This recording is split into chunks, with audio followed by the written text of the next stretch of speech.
It is time to let the weight of the day settle and drift away from you. Not because you are tired, but because the evening has grown old enough to ask nothing of you. If you find that you are comfortable, and if this voice helps your mind slow down, you might consider subscribing to the channel or tapping like, only as a quiet way of saying you will return here again. In the long middle of the medieval night, when the fire had burned down to the last red seams of coal and the wind found every crack in the shutters, people lay awake in ways you might recognize. Not from fear exactly, but from that hollow kind of wakefulness where the body is too heavy to move and the mind refuses to stop its low circling. They listened to the rats in the wall and the breathing of someone else in the bed. And in that half-dark, the rules that governed who could touch whom, and when and why, pressed down on them like damp straw ticking. To understand medieval marriage is to understand that nobody married for the feeling of it. Or almost nobody. The feeling was something that might arrive later, like a guest who shows up after supper when the wine is already gone. Marriage was a transaction of doors and thresholds. A father handed his daughter to a man the way you might hand a set of keys to a tenant. There was paperwork. There was the measuring of fields and the counting of pigs. There were long conversations about how much wool a woman's family could promise each autumn, and whether the well on the property drew sweet water or brackish. The church, for all its talk of souls and sacraments, cared most about the paperwork. A marriage was not valid because two people loved each other. A marriage was valid because witnesses saw it happen, because words were spoken in the present tense, because a priest had asked the right questions in the right order. If a couple ran off to the woods and promised themselves to one another in the dark, that was a problem. Not a moral problem exactly, but an administrative one. The church had to clean up that mess later, often with the help of a bishop who was very tired and very far from home. So the rules became precise in the way that rules always become precise when someone is trying to close a loophole. You could not marry your godparent. You could not marry someone whose great-grandmother had been your great-grandfather's second cousin twice removed, although the church argued about that one for generations and never really settled it. You could not marry during Advent or Lent, because those were seasons for thinking about death and forgiveness, not for the noise of a wedding feast. You could marry on a Tuesday, but Tuesday was considered unlucky. Wednesday was better. Friday was for penance. Saturday was for the Virgin, and that was fine, but nobody threw a good party on Saturday because Sunday was coming and Sunday was for church. The actual ceremony, when it happened, was quiet, not romantic. Quiet in the way a contract signing is quiet. The couple stood at the church door, not inside, because the church was for God and the doorway was for the world. The groom gave the bride a coin and a ring, and the ring was usually iron, not gold, because gold was for bishops and kings. Iron rusted. That was understood. The priest asked if anyone knew a reason why these two should not be joined. Sometimes someone did.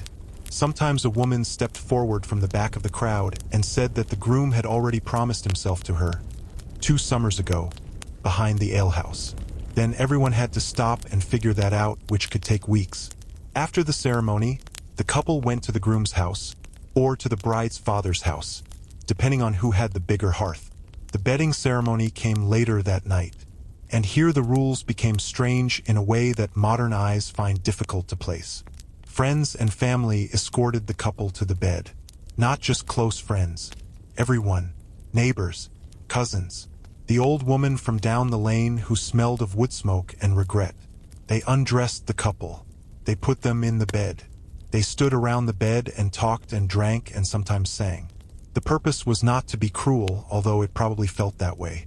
The purpose was to witness. To make sure the marriage was consummated, yes, but also to make sure nobody could later claim it had not been. If the marriage failed, someone in that room would remember. That was the point. The couple lay there, often in total silence, while the crowd laughed and told stories and threw small objects at the bed for luck. The objects were usually grains or dried flowers, but sometimes shoes. Shoes were considered lucky. Nobody can say why. The couple waited. The crowd waited.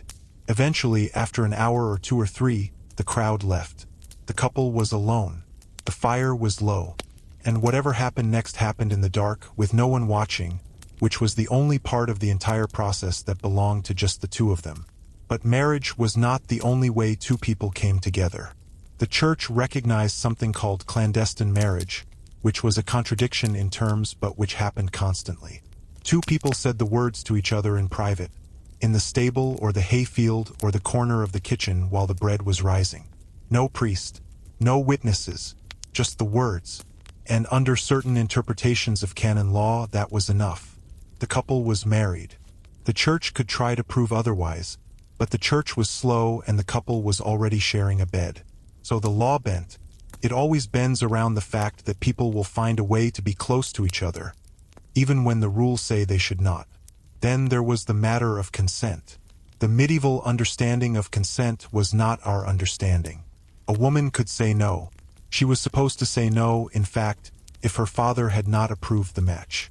But if she said yes, and if she was over 12 years old, and if the man was over 14, and if neither of them was already married to someone else, then the church considered the marriage valid.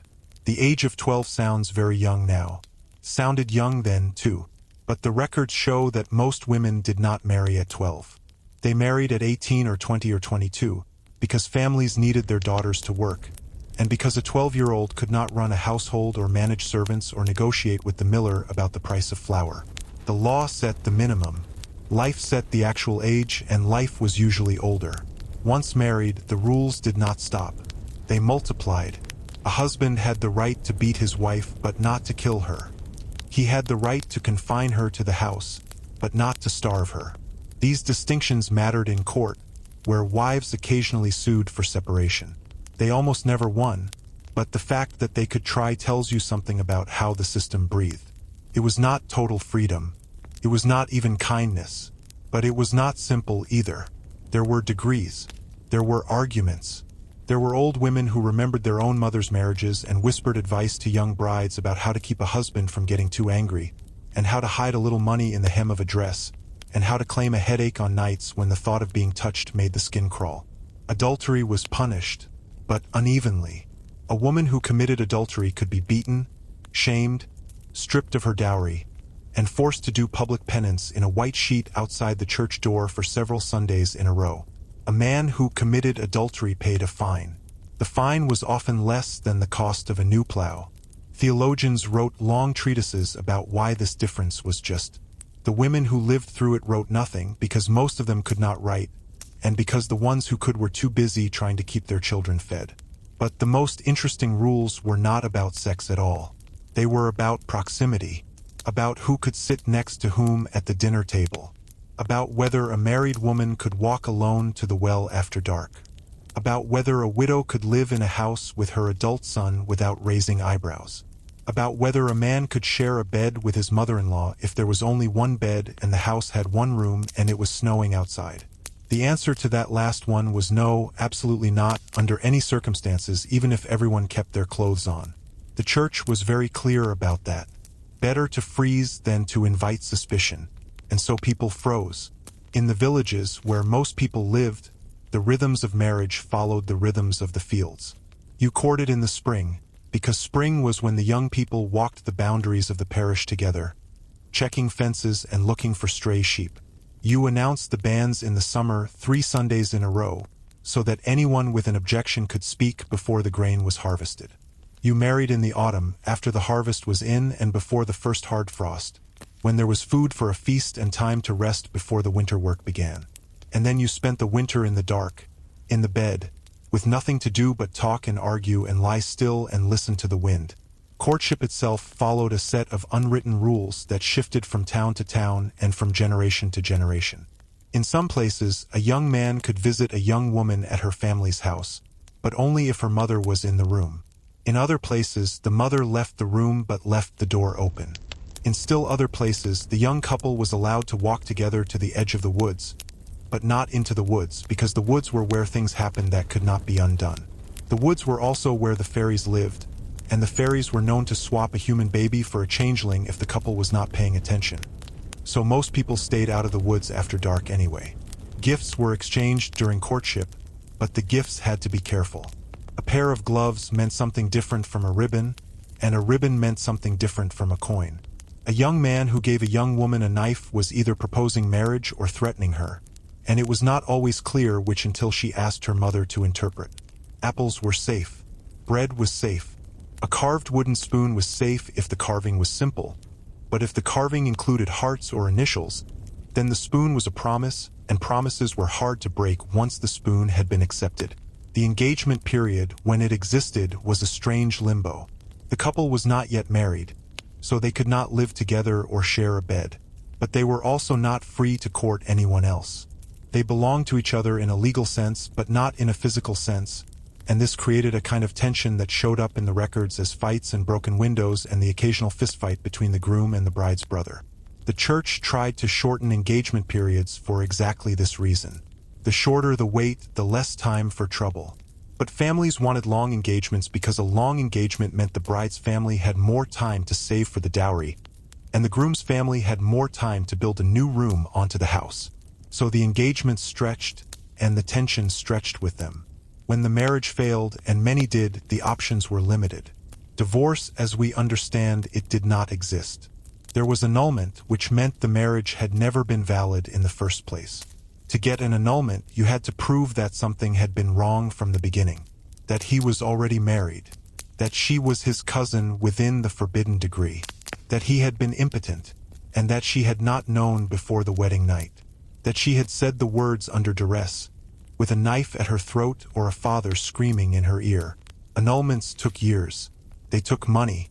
They took letters from bishops and testimony from old women who remembered something that might have happened a decade ago. Most people did not bother. They simply left. The husband went to another village and found work as a laborer. The wife went to a town and called herself a widow, even if her husband was still alive somewhere. The church knew this happened. The church looked the other way because the church was also tired, and because enforcing the rules in every case would have required more priests than existed in the whole of Christendom. Separation was easier. A couple could separate and live apart without dissolving the marriage. They could not remarry. They could not touch anyone else. But they could sleep in different beds, in different houses, sometimes in different towns. The husband continued to send money, or did not. The wife continued to manage the household, or moved in with her sister. The children stayed with the mother until they were old enough to work, then went to the father. This was not happiness, but it was quiet. It was a way of lowering the volume on a life that had become too loud. The night was the hardest time for these separated people. The husband in his rented room above the tannery, listening to the dogs fight in the street. The wife in her sister's house, sharing a bed with 2 children and a cat, lying perfectly still so that nobody would know she was awake. The rules that had brought them together and pulled them apart felt very far away at 3 in the morning. The church was asleep. The neighbors were asleep. Only the cold was awake, and the cold did not care who was married to whom. There were also the irregular arrangements that never made it into the law books. The woman who lived with a man for 20 years without marrying him, because she had been married before and her first husband had disappeared on a pilgrimage to Jerusalem and never come back, and nobody knew if he was dead or just stubborn. The man who had 2 families in 2 different villages, traveling between them on a 3-week cycle, telling each woman that the other was his sister. The couple who were technically brother and sister by marriage, not by blood, but who lived together as husband and wife because the paperwork had been lost in a fire and the priest was too old to remember the truth. These were not scandals. They were simply life. The rules existed on paper. Life existed in the damp, in the dark, in the long hours between supper and dawn. In the cities, where there were more people and more priests and more people watching, the rules were enforced more strictly. A woman in Paris or London or Florence could not walk to the market alone if she was married. She needed a chaperone. She needed permission from her husband to buy thread or salt or a new cooking pot. The husband had the right to inspect her purchases when she returned. He had the right to send her back to the market if the price of flour was too high, even if she had already walked 3 miles and her feet were bleeding. In the cities, the neighbors gossiped. The neighbors wrote letters to the bishop. The neighbors kept a mental list of every time a married woman laughed too loudly at a man who was not her husband, and every time a husband came home drunk and hit his wife in the street where everyone could see. The neighbors were the law in a way. The neighbors were worse than the law. But even in the cities, there were moments of softness. A husband who brought his wife a piece of honeycomb from the market, wrapped in a cloth, hidden in his pocket so that the children would not see it. A wife who let her husband sleep late on a winter morning, pulling the blanket up to his chin and telling the children to play quietly by the hearth. A couple who sat together on the edge of the bed after the fire had gone out, not talking, just sitting, their shoulders touching through the linen of their shifts. These moments were not recorded. They left no trace in the legal documents or the church records or the letters between bishops. They existed only in the bodies of the people who lived them, and those bodies have been dust for 600 years. But the shape of those moments persists. The way a hand rests on a knee. The way two people breathe in the same rhythm without meaning to. The way the dark feels less empty when someone else is in it. The marriage bed itself was a piece of furniture with its own rules. It was not a place for sleeping only. It was a place for talking, for arguing, for lying awake and staring at the ceiling while the other person snored. It was a place for making children, and for trying not to make children, although the methods for trying not to make children were unreliable and often involved linen cloths and bitter herbs and a great deal of hope. It was a place for being sick, because there was nowhere else to go when the fever came. It was a place for dying, sometimes, especially in the winter, when the old people lay down in November and did not get up again until March, if they got up at all. The bed was usually shared with children because houses had only 1 or 2 rooms and the children had to sleep somewhere. The children slept at the foot of the bed, or on a straw pallet on the floor pushed up against the side of the bed, or in a small trundle bed that slid underneath during the day. The parents had sex with the children in the room. There was no privacy. There was no expectation of privacy. The children learned early what the sounds meant, and they learned to turn over and face the wall and pretend to be asleep. This was not trauma. It was simply the shape of life in a house with 1 bed and 7 people and a long winter ahead. When a child was born, the rules shifted again. The mother was considered unclean for 40 days after the birth. She could not go to church. She could not touch the communion bread. She could not have sex with her husband. The church said this was for her spiritual health. The midwives knew it was because bleeding took time to stop, and because a woman who had just pushed a baby out of her body did not want anyone near that part of her for at least a month. The 40-day waiting period was called churching. On the 40th day, the mother went to the church door, and the priest blessed her, and she was allowed back into the community. The husband usually waited outside. He had been waiting outside for 40 days in a manner of speaking. He could wait a little longer. If the mother died in childbirth, which happened often, the father was expected to remarry quickly. Not out of cruelty, but because the surviving children needed someone to boil the water and mend the clothes and stay awake when the baby cried. The father would look for a widow, preferably one with her own children, because a widow knew how to manage a household and was less likely to die of the same fever that had taken the first wife. The new wife would move into the house within a few months. She would sleep in the same bed where the first wife had died. She would hold the dead woman's baby and pretend not to notice that the baby had the same eyes as the woman whose place she was taking. This was not romance. This was survival. And survival was the only rule that never changed. The church tried to regulate the emotions as well as the bodies. You were supposed to love your spouse, but not too much. Too much love was a form of idolatry, because it put the spouse above God. You were supposed to desire your spouse, but only for the purpose of making children. Desire for its own sake was a sin even within marriage. The theologians wrote long lists of forbidden positions, forbidden times, forbidden intentions. You could not have sex on Sundays. You could not have sex during Lent. You could not have sex while thinking about someone else. You could not have sex while thinking about the pleasure of sex, because pleasure was the bait and the sin was the hook. The average married couple ignored most of this. They had sex on Sundays. They had sex during Lent quietly with the curtains drawn. They thought about whatever they wanted to think about. The theologians wrote their lists. The couples lived their lives. The two things existed in parallel, like 2 rivers flowing through the same valley, never quite meeting. In the monasteries and convents, where the rules were supposed to be followed perfectly, the monks and nuns thought about marriage constantly. Not because they wanted to be married, necessarily, but because the prohibition made the idea magnetic. A monk who had taken a vow of chastity dreamed about women. A nun who had taken the same vow dreamed about men. They confessed these dreams to their confessors, who were also monks and nuns, who also dreamed. The confessors assigned penances. The penances were performed. The dreams continued. This was not hypocrisy. It was just the way the mind worked when the body was cold and the bed was narrow and the night would not end. The most famous medieval marriage rules came from the Fourth Lateran Council in the year 1215. That was the council that set the minimum age at 12 for girls and 14 for boys. That was the council that said marriage had to happen in a church in front of a priest with witnesses. That was the council that forbade marriage between anyone related within 4 degrees of consanguinity, which meant you could not marry your second cousin, and which meant that entire villages had to send young people to other villages to find spouses, because everyone in the village was related to everyone else within 4 degrees. The council did not solve the problem.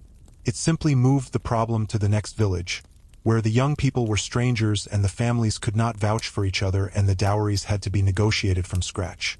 After the council, the bishops sent out questionnaires to every parish, asking priests to report on who was married to whom and whether the marriages were valid. The priests did their best. They wrote down names and dates and the occasional note in the margin about a couple who had run off to Scotland or a woman who had given birth too soon after the wedding or a man who had been married before but could not remember where. The records were incomplete. They were always incomplete. They are incomplete now in the archives, where the ink has faded and the parchment has cracked and the mice have eaten holes through the parts that mattered most. And still the nights came. Every night came regardless of the rules. The married couples lay down together. The separated couples lay down apart. The widows lay down alone, their hands resting on the empty side of the bed where the warmth had already faded. The young people lay down in their parents' houses, listening to the sounds of the adults in the next room, waiting for the day when they would have a room of their own and a bed of their own and someone to share it with, even if that someone was a stranger on the first night. The rules did not keep anyone warm. The rules did not stop the wind from finding the cracks in the shutters. The rules did not make the baby stop crying or the cow stop kicking or the neighbor stop gossiping. The rules simply sat there like stones in a field, heavy and immovable, while the people walked around them and tripped over them and sometimes picked them up and threw them into the river, where they sank and were forgotten until the next council dug them up again. In the dark, in the middle of the night, when the fire was only ashes and the last candle had guttered out, the married people did not think about the Fourth Lateran Council.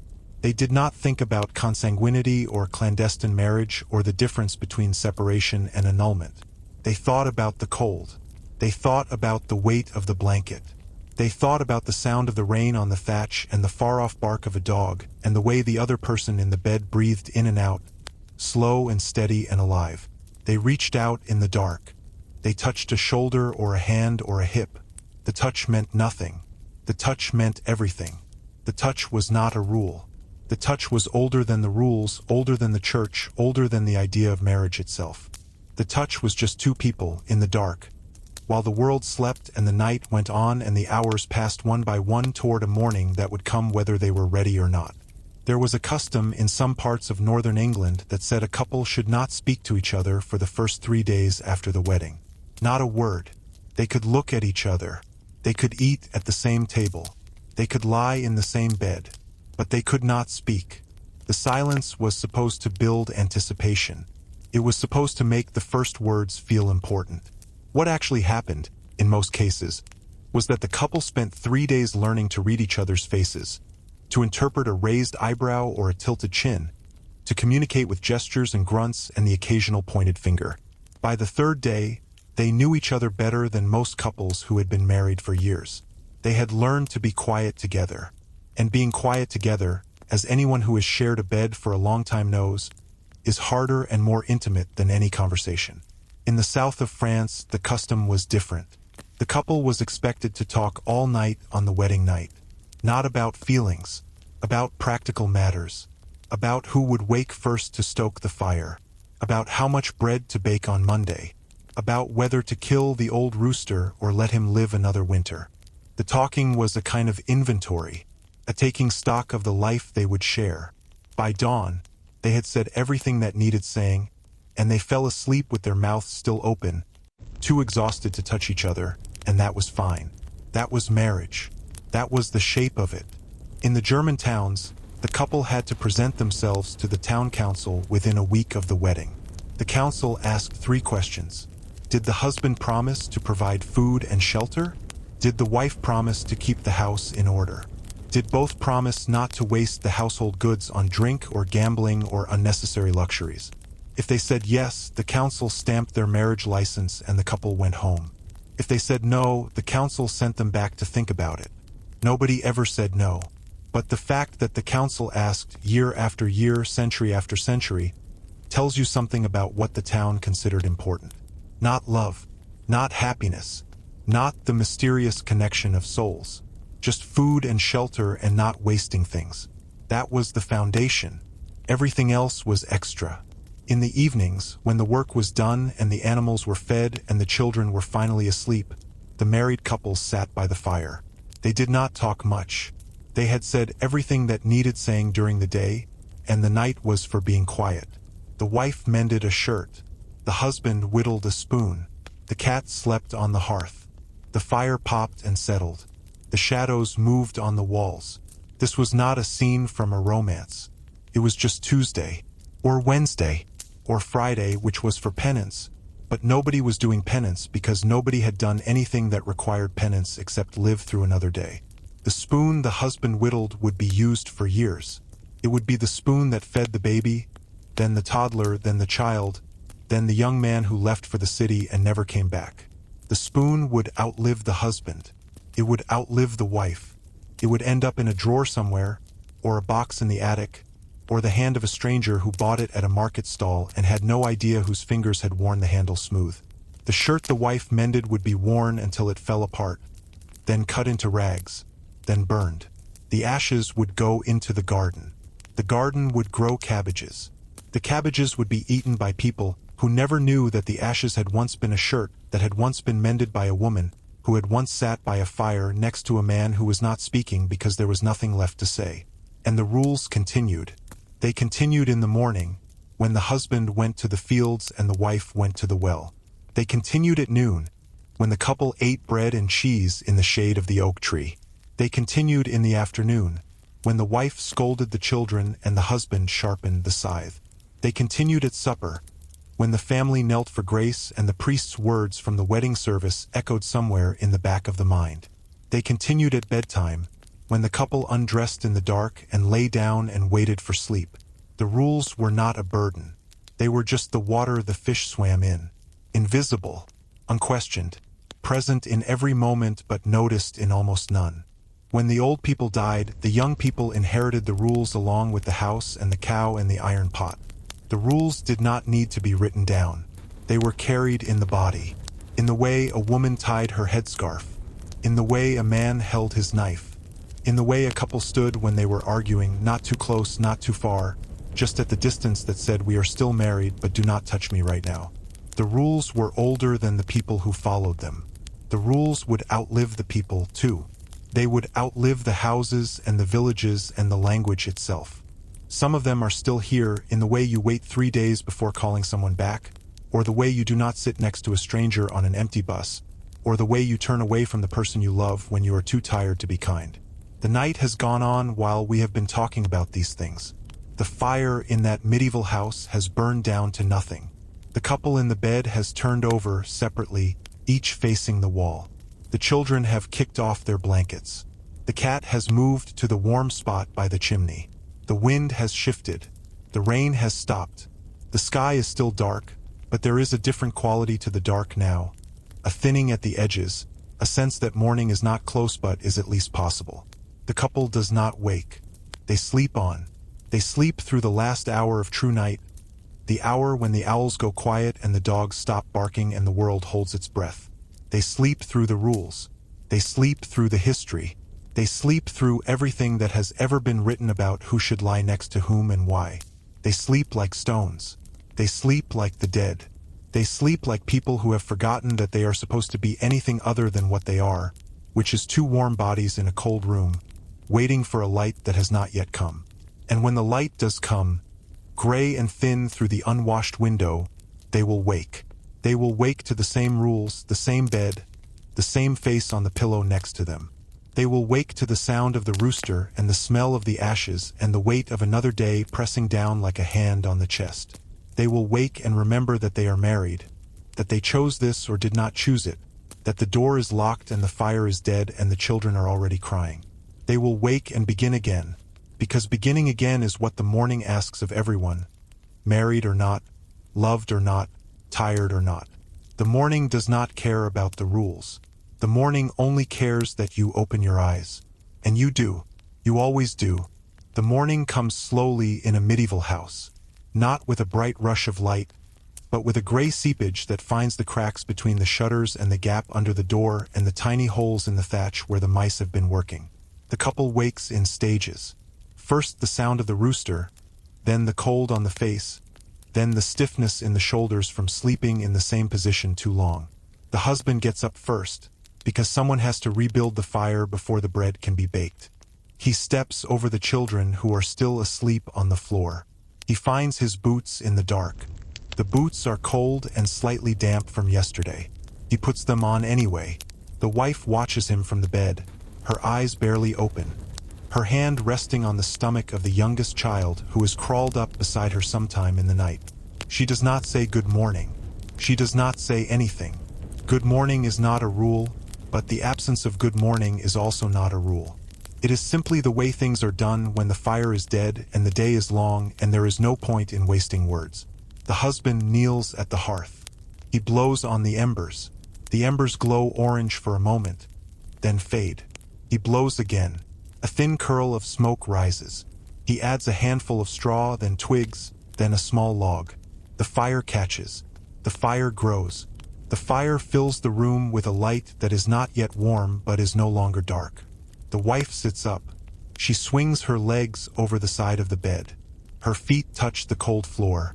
She does not flinch. She has been touching cold floors every morning for her entire adult life. Flinching would be a waste of energy. She reaches for her dress, which she hung on a peg by the bed last night. The dress is also cold. She puts it on. She ties the belt. She covers her hair with a linen cloth. The rules say she must cover her hair in public, and the inside of her own house counts as public because her husband is there. The rules do not say she must cover her hair when she is alone. But she is never alone. There is always someone watching. A child. A neighbor who has come to borrow salt. A priest who has stopped by to ask about the tithe. The hair stays covered from dawn until dusk, and sometimes later, if the evening meal runs long and the candles burn low. The wife goes to the bread chest. She takes out yesterday's loaf. It is hard. She cuts it with a knife that has been in her family for 3 generations. The knife is thin from years of sharpening. The blade bends slightly when she presses it against the crust. The bread cracks open. The inside is dry but not moldy. She sets the pieces on a wooden board. She pours water from the pitcher into a cup. The water tastes like the clay pot it was stored in. That is the taste of water. She does not think about it. The husband comes to the table. He sits on a bench that is too low for him. His knees come up almost to his chin. He eats the bread in silence. He drinks the water in silence. The children wake one by one. They rub their eyes. They crawl to the table. They take their pieces of bread without being told. The youngest child puts the bread in her mouth and falls back asleep with her cheek on the table. The wife does not wake her. Let her sleep. The day will take what it needs from her soon enough. After breakfast, the husband goes to the fields. The wife stays inside. She has a list of tasks that is not written anywhere but that she carries in her bones. Mend the tear in the boy's tunic. Soak the beans for tonight's stew. Sweep the floor. Check the hen house for eggs. Carry water from the well. The well is a quarter mile down the lane. The path is muddy. The bucket is heavy. She will make 4 trips today. Each trip takes 20 minutes. That is 80 minutes of carrying water. 80 minutes of her life. Every day, just moving water from one place to another so that her family can drink and cook and wash. She does not resent this. Resentment is a luxury that requires free time, and she has no free time. She has only the space between tasks. and that space is filled with the sound of her own breathing, and the distant cry of a hawk, and the knowledge that the well will still be there tomorrow and the day after and the day after that. The water from the well is cold. It comes from deep underground, where the temperature never changes. In summer, that cold is a relief. In winter, it is a shock that travels up the arms and settles in the chest. The wife dips the bucket. She pulls it up hand over hand. The rope is rough. Her palms are calloused. She does not feel the rope anymore. She felt it once, years ago, when she was a girl and her mother first sent her to the well alone. The rope burned her hands. She cried. Her mother told her to stop crying and keep pulling. She kept pulling. Now her hands are leather. The rope could be made of silk for all she can feel. She carries the bucket home. Water sloshes over the rim. It wets her dress at the hip. The dress will dry. Everything dries eventually. Back in the house, the wife builds up the fire. The children are playing in the corner with a wooden wheel and a stick. The wheel used to be part of a broken cart. Now it is a toy. The children do not know it was ever anything else. The wife takes the beans and puts them in the pot with a piece of salt pork. The pork came from the pig they slaughtered in November. The pig had a name, but nobody says the name out loud because saying the name would make the pork taste like guilt. The pot hangs over the fire. The beans will cook all day. By evening, they will be soft. By evening, the pork will have given up its salt and its fat and most of its flavor. By evening, the stew will be the only warm thing in the house, and everyone will eat it slowly, holding the bowls close to their faces, breathing in the steam. The wife mends the tunic. The tear is along the seam. She could fix it in 10 minutes, but she takes 20 because mending is a kind of meditation. Push the needle through. Pull the thread. Push again. Pull again. The thread is made of linen, the same linen as the tunic. It will disappear into the fabric when she is done. No one will see the mend. That is the point of a good mend. It is invisible. It is a secret between the wife and the tunic. She finishes. She holds the tunic up to the light. The seam holds. She folds the tunic and sets it on the chest. The boy will put it on tomorrow. He will not notice that it was torn. He will not notice that it was mended. He will simply put it on and go outside and tear it again somewhere else, and the wife will mend that tear too, and the cycle will continue until the tunic is more thread than cloth and she finally cuts it into rags and starts over with a new length of wool. At noon, the husband comes back from the fields. He is dirty. His hands are cracked. His face is red from the wind. He sits at the table. The wife gives him bread and a piece of cheese. The cheese is hard and salty. He eats it in 3 bites. He drinks water. He does not thank her. Thanking is not a rule. The lack of thanking is also not a rule. It is simply the way things are done when 2 people have shared the same roof for 10 years and know each other's rhythms as well as they know their own. He tells her that the south field is too wet to plow. He tells her that the cow is favoring her left hind leg. He tells her that the neighbor's dog got into the chicken coop again. She listens. She nods. She does not offer solutions because the solutions are obvious and he does not want solutions. He wants to speak. He wants the words to leave his mouth and go somewhere. She lets them go. She catches them. She holds them. That is her job in this moment. To be the place where his words land. After noon, the wife goes to the garden. The garden is behind the house, protected from the wind by a low stone wall. She grows cabbages and onions and a few herbs. The herbs are for medicine and for flavor and for the small magic that everyone believes in but no one admits. She pulls a few onions. The soil is cold and clings to the roots. She shakes the onions clean. She puts them in her apron. She walks back to the house. The children are still playing with the wheel. The youngest child has woken up and is crying because the older children took the wheel away. The wife picks up the youngest child. The child stops crying. The wife puts the child on her hip and goes back to the fire. She adds more wood. The fire flares. The stew bubbles. The smell of beans and pork fills the room. The child falls asleep on the wife's shoulder. The wife does not put the child down. She stands by the fire, swaying slightly, the way you sway when you are holding something that is warm and heavy and alive. The afternoon stretches out. The light through the shutters shifts from east to west. The shadows on the floor grow longer. The wife does not watch the light. She has no reason to watch it. The light moves whether she watches it or not. She churns butter. She sweeps the floor again because the children have brought in mud. She checks the henhouse. 2 eggs.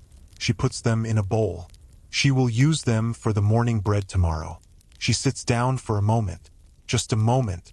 She closes her eyes. The fire crackles.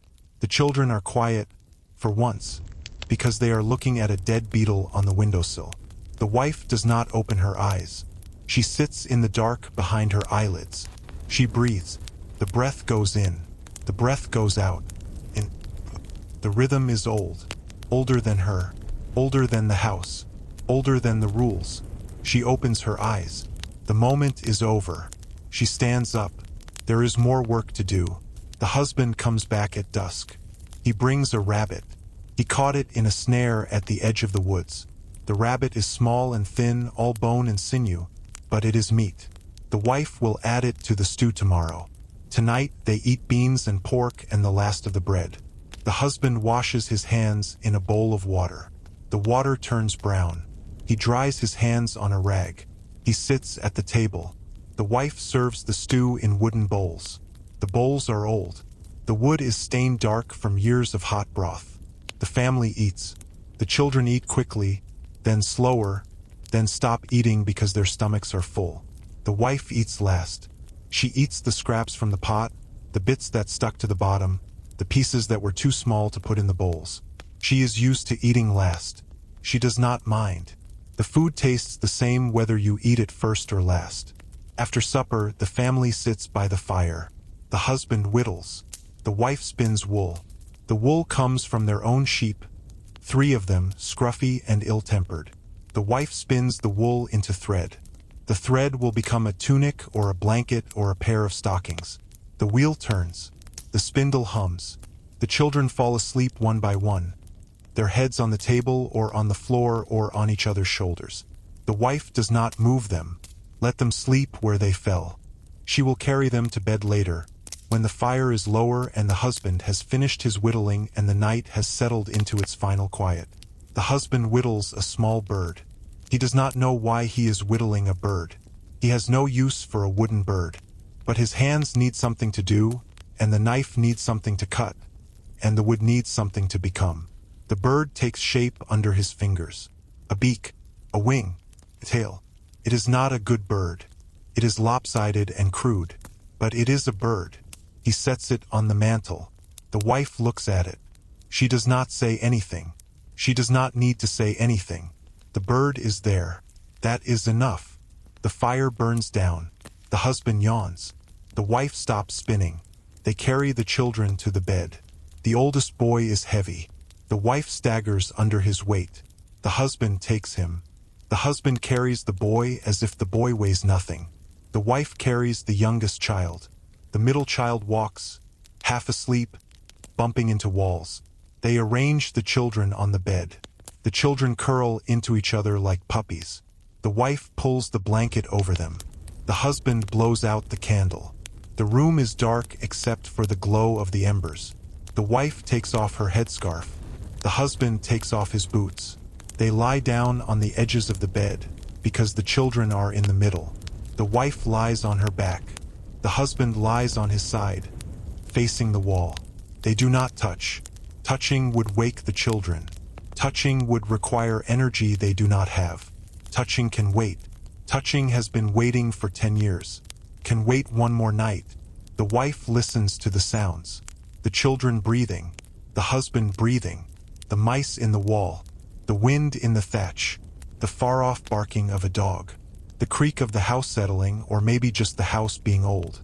She listens to her own heartbeat. It is slow. It is steady.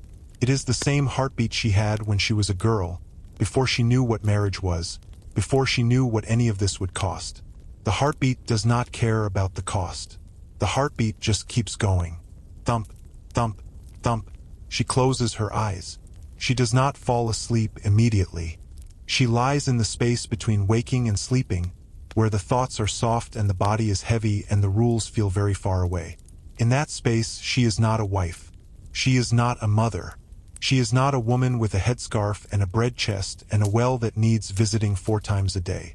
She is just a warm body in a dark room. She is just someone who is tired. She is just someone who is resting. The husband does not fall asleep either. He lies on his side, facing the wall. The wall is made of wattle and daub. He can see the cracks in the plaster. He has seen these cracks every night for 10 years. He knows which crack is new and which crack has been there since before he was born. He thinks about the field. He thinks about the cow. He thinks about the neighbor's dog. He thinks about the rabbit he caught, and whether there will be another rabbit tomorrow, and whether the children will remember to close the henhouse door, and whether the winter will be long, and whether the wood will last, and whether the well will freeze. He thinks about his wife. He thinks about her hands. He thinks about the way she carries the water from the well, her back straight, her arms steady, never spilling more than a few drops. He thinks about the first time he saw her. She was at the market. She was buying salt. She looked at him for 1 second. Just 1 second. Then she looked away. He has been thinking about that second for 10 years. He will think about it for 10 more. Then he will die, and the second will die with him, and no one will ever know that it happened. The night goes on. The embers fade to gray. The room gets cold. The children shift in their sleep. The youngest child kicks off the blanket. The wife pulls the blanket back up without opening her eyes. The husband hears her move. He hears the rustle of the linen. He hears her settle back into the mattress. He does not turn around. He stays facing the wall. The wall is still there. The cracks are still there. The night is still there. He breathes in. He breathes out. The breath fogs the air in front of his face. He cannot see the fog because it is dark, but he can feel it, cold on his lips. He pulls the blanket up to his chin. He closes his eyes. He does not open them again. In the middle of the night, the wife wakes. She does not know why. There is no sound. There is no movement. She is simply awake. She lies still. She listens. The house is silent. The children are silent. The husband is silent. The mice are silent. The wind has stopped. The whole world has stopped, it seems, except for her. She is the only thing moving. Her heart, her lungs, her eyes, open in the dark, seeing nothing. She thinks about the rules. She does not mean to think about them. They just come. The rule about covering her hair. The rule about not speaking first in the morning. The rule about carrying the water even when her arms ache. The rule about eating last. The rule about lying still when her husband is awake and she is awake and neither of them is touching the other. The rule about not wanting more than what she has. She does not know who made these rules. She does not know why she follows them. She follows them because everyone follows them. Because the women before her followed them. Because the women after her will follow them. Because the rules are older than she is and will outlast her, and there is nothing she can do about that except lie here in the dark and be awake and know that the rules are there. She turns over. She turns toward her husband. His back is to her. His shoulders are broad under the blanket. His hair is dark and tangled. She looks at the back of his head. She looks at the curve of his neck. She looks at the place where his shoulder meets his neck, that small hollow where the skin is thin and the pulse is close to the surface. She does not touch him. She just looks. The looking is enough. The looking is a kind of touching, a kind of knowing, a kind of being married that does not require anything else. She looks until her eyes grow heavy. She looks until the looking becomes a blur. She looks until she is not looking anymore, because she has fallen asleep with her eyes still open, and the last thing she sees before the dark takes her is the back of her husband's head. Still there, still warm, still breathing, still married to her in the way that matters, which is not the way the church means but the way the night means, the way the cold means, the way the long hours between midnight and dawn mean, when there is nothing to do but lie still and wait for the gray light to seep through the shutters and the rooster to cry out and the day to begin again. The next day begins the same way. The rooster cries out before the sky has changed. The husband opens his eyes. The wife opens her eyes. They lie still for a moment, listening to the silence between the rooster's calls. Then the husband gets up. He steps over the children. He rebuilds the fire. The wife sits up. She puts on her dress. She ties her headscarf. The motions are the same as yesterday. They will be the same tomorrow. The sameness is not a burden. It is a groove that the body has worn into the world, and the body follows the groove without thinking. The husband goes to the door. He opens it. The cold rushes in. The children stir. The youngest child cries. The wife picks up the child. The husband walks out into the gray morning. The door closes behind him. In the village, there is a woman who is not married. Her name is Eileen. She is 24 years old. She has been engaged 3 times. The first man died of a fever before the wedding. The second man ran away to join a pilgrimage and never came back. The third man married someone else, a woman with a larger dowry, a woman whose father owned 2 cows instead of 1. Eileen lives with her mother in a small house at the edge of the village. Her mother is old and blind. Eileen does the work of 2 people. She carries the water. She tends the garden. She mends the clothes. She goes to church every Sunday and stands in the back, because the front pews are for married women and widows. She is neither. She is something else. She is a woman who has slipped through the cracks of the rules. The rules do not have a name for her. The rules do not know what to do with her. So the rules ignore her, and the village ignores her, and she goes about her work in the silence of someone who has stopped waiting for her life to begin. Eileen wakes before the rooster. She wakes in the dark and lies in her narrow bed, listening to her mother breathe. The mother breathes like a bellows, slow and ragged. Eileen waits. She waits for the first crack of light. She waits for the moment when it is acceptable to get up. Getting up too early is a waste of candle wax. Getting up too late is a waste of the day. She has learned to feel the right time in her bones.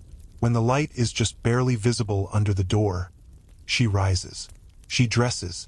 She builds the fire. She heats water for her mother's tea. The tea is made from dried herbs, the same herbs she gathered in the summer and hung from the rafters. The tea tastes like hay, tastes like the field where she gathered it. It tastes like the afternoon sun on her shoulders and the sound of the bees and the way her back ached when she bent over for hours, pulling the stems. The mother drinks the tea without speaking. The mother has not spoken in 3 years. Not because she cannot speak, because she has nothing to say. The silence between them is old. It is comfortable. It is the only thing they have left. Eileen goes to the well. The path is the same as her mother's path, as her grandmother's path, as the path of every woman who has lived in this house for 100 years. The stones are worn smooth. Her feet know where to step. She dips the bucket. She pulls it up. The rope is the same rope her grandmother used. It has been replaced many times, but it is still the same rope, in the way that a thing is the same if it does the same job. She carries the bucket home. Water sloshes. She does not look down. She knows the path. She could walk it with her eyes closed. Sometimes she does.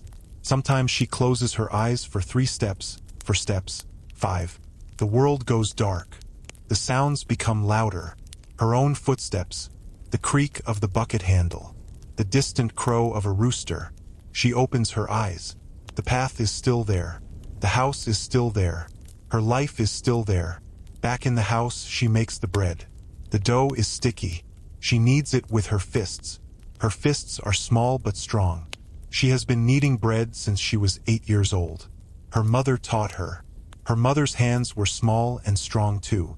Now her mother's hands are curled and useless, resting on the blanket like 2 dead birds. Eileen kneads the dough.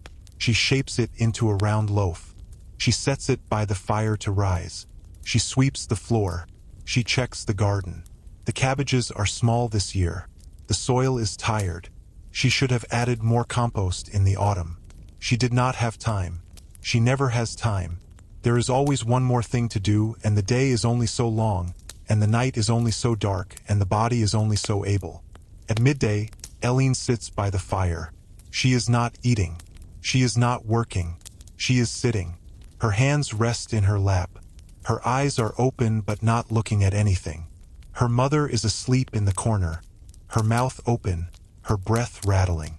Eileen listens to the fire. The fire talks to her, says crackle and hiss and pop, says nothing in words, but she understands it anyway. The fire tells her that the wood is dry. The fire tells her that the wind is from the north. The fire tells her that the afternoon will be cold. She thanks the fire, not out loud, in her mind. A quiet thank you that travels from her brain to her heart to her hands and back to the fire, which flickers as if it heard her. She knows this is not real. The fire cannot hear her, but she thanks it anyway. The habit of thanking things is older than the fire. It is older than the house. It is older than the rules. It is the thing that people do when they are alone and there is no one else to thank. In the afternoon, Eileen walks to the edge of the village. She is looking for firewood. The woodpile is low. The winter is not over. She walks along the fence line, picking up sticks. The sticks are wet. They will not burn well, but they will burn. Everything burns, eventually. She puts the sticks in her apron. She walks further. She comes to the old oak tree. The oak tree has been struck by lightning. Half of it is dead.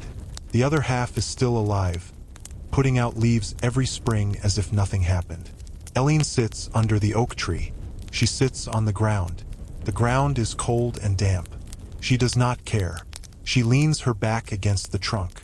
She closes her eyes. The bark presses into her spine. She breathes.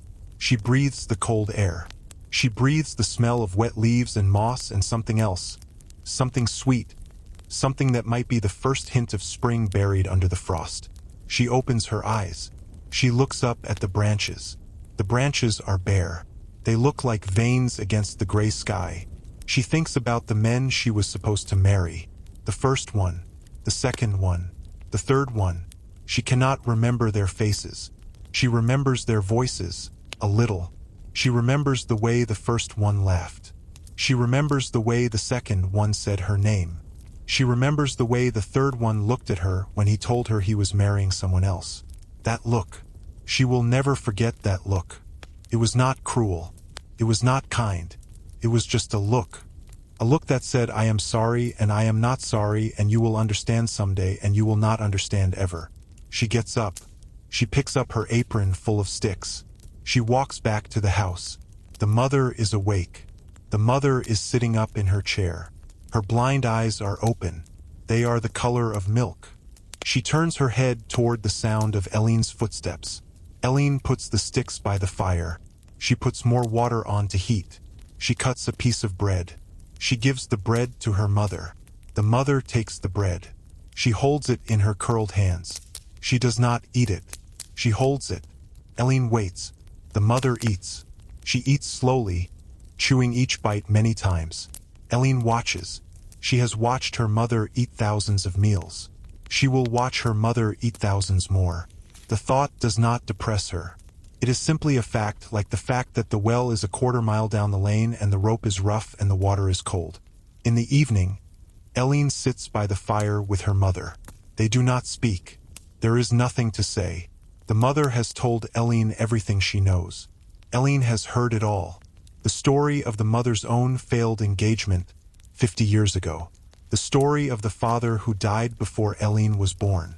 The story of the year the crops failed and the family ate acorns. The story of the neighbor who poisoned the well out of spite. The mother has told these stories so many times that the words have become smooth, like stones in a stream. Eileen could tell them herself. She does not need to hear them again.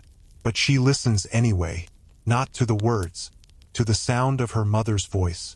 The voice is old and thin. It will not be here forever. Someday the voice will stop. The fire will still crackle. The wind will still blow. But the voice will be gone. Eileen will miss it. She will miss the sound of it more than she will miss the stories. The mother falls asleep in her chair. Eileen does not wake her. The chair is warm. The fire is warm. The mother is comfortable. Eileen takes the mother's cup. She washes the cup. She sets it on the shelf. She stands at the window. The window is small.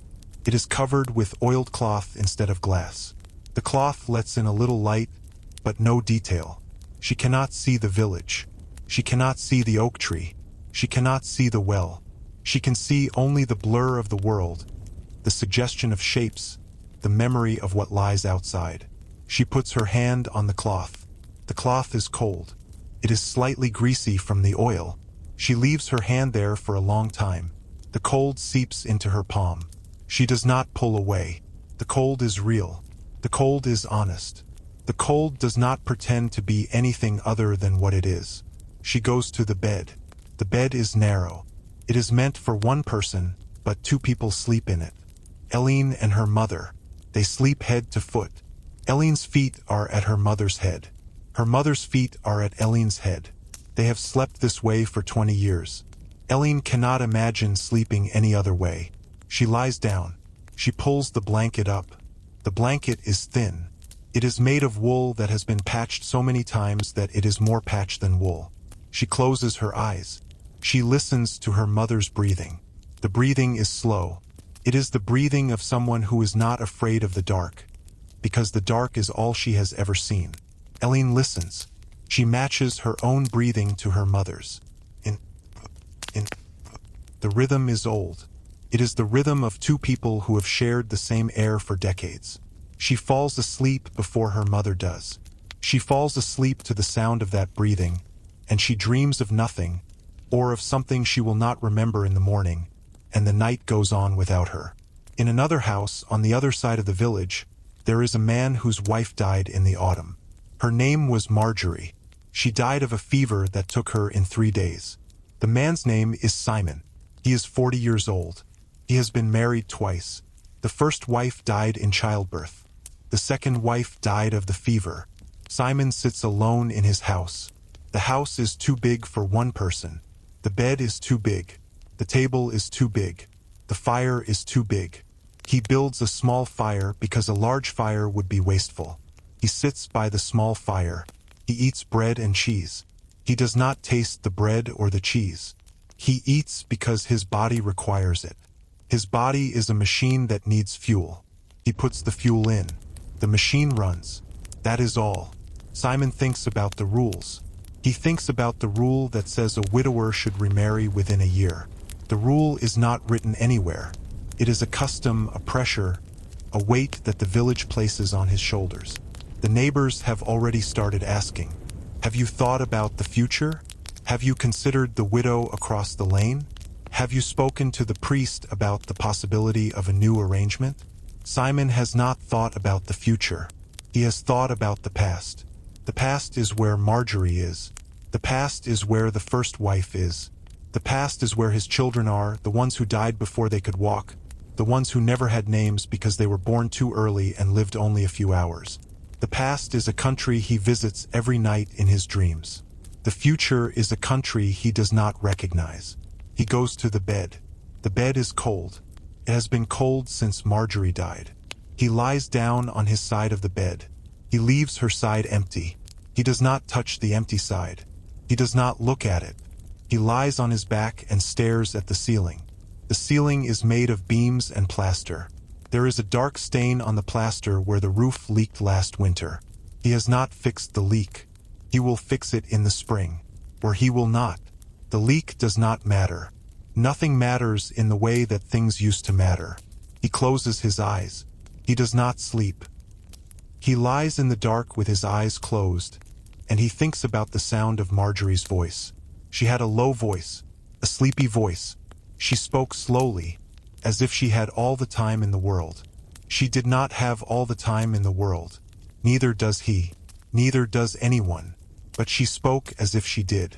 That is what he misses. Not her body. Not her cooking. Not the way she looked in the morning with her hair loose. He misses the way she spoke. The slowness of it. The calmness. The way she could say the simplest thing. Pass the bread, it is cold outside, the cow is in the garden, and make it sound like a poem. He will never hear that voice again. He will hear other voices. The neighbors' voices. The priest's voice. The voice of whatever woman the village pushes him toward. But he will not hear Marjorie's voice. That voice is gone. It has gone where all voices go, into the air, into the wind, into the space between the stars. In the morning, Simon gets up. He builds the fire. He eats bread. He goes to the fields. The fields are empty. The plow is rusting. He should repair the plow. He does not repair the plow. He walks to the edge of the field and stands there. He stands for a long time. The wind blows. The wind is cold. It blows through his tunic and through his shirt and through his skin and into his bones. He does not move. He is waiting for something. He does not know what. A sign. A feeling. A reason to keep going. The sign does not come. The feeling does not come. The reason does not come. He stands until his feet are numb. Then he walks back to the house. He sits by the fire. He watches the flames. The flames move. They are always moving. They are never still. He is still. He is the stillest thing in the room. He is the stillest thing in the village. He is the stillest thing he knows. At noon, the priest comes to visit.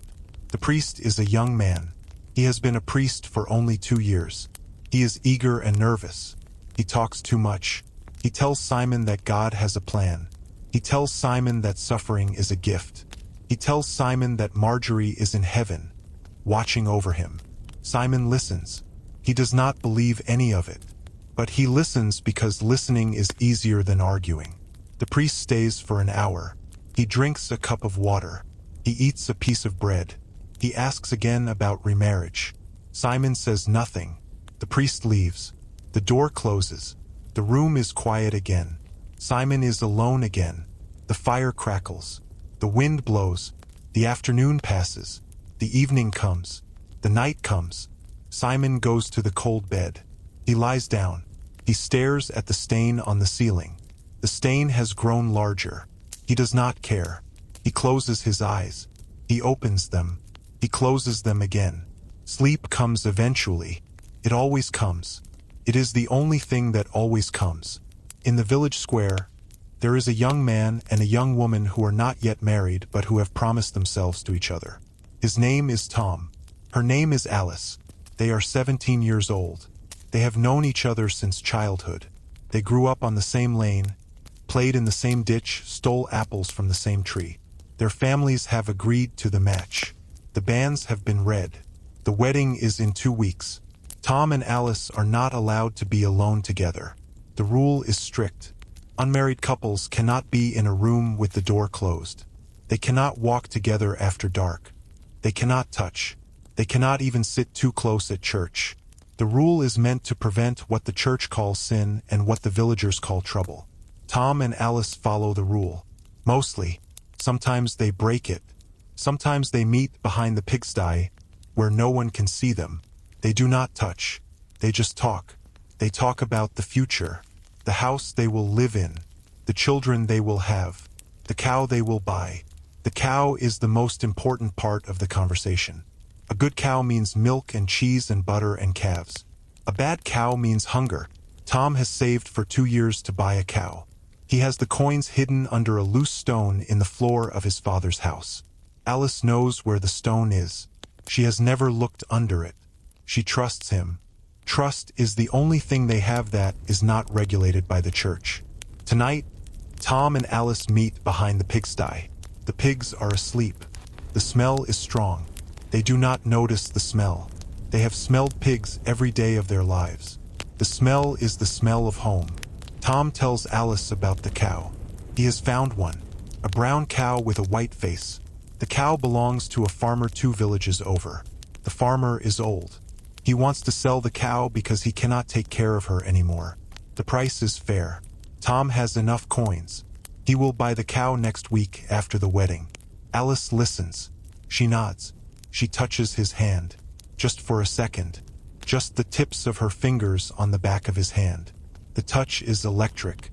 It is the only electricity they have ever felt. They pull away. They look around. No one is watching. The village is asleep. The moon is hidden behind clouds. They are alone. They are alone in the dark, behind the pigsty, with the smell of pigs and the promise of a cow and the weight of 2 weeks pressing down on them like a hand on the chest. Alice speaks. She asks Tom if he is afraid. Tom says no. He is lying. He is afraid of many things. He is afraid of the wedding night. He is afraid of the priest's questions. He is afraid of the neighbor's eyes. He is afraid that he will not be a good husband. He is afraid that Alice will regret marrying him. He is afraid that the cow will die. He is afraid of the winter. He is afraid of the fever.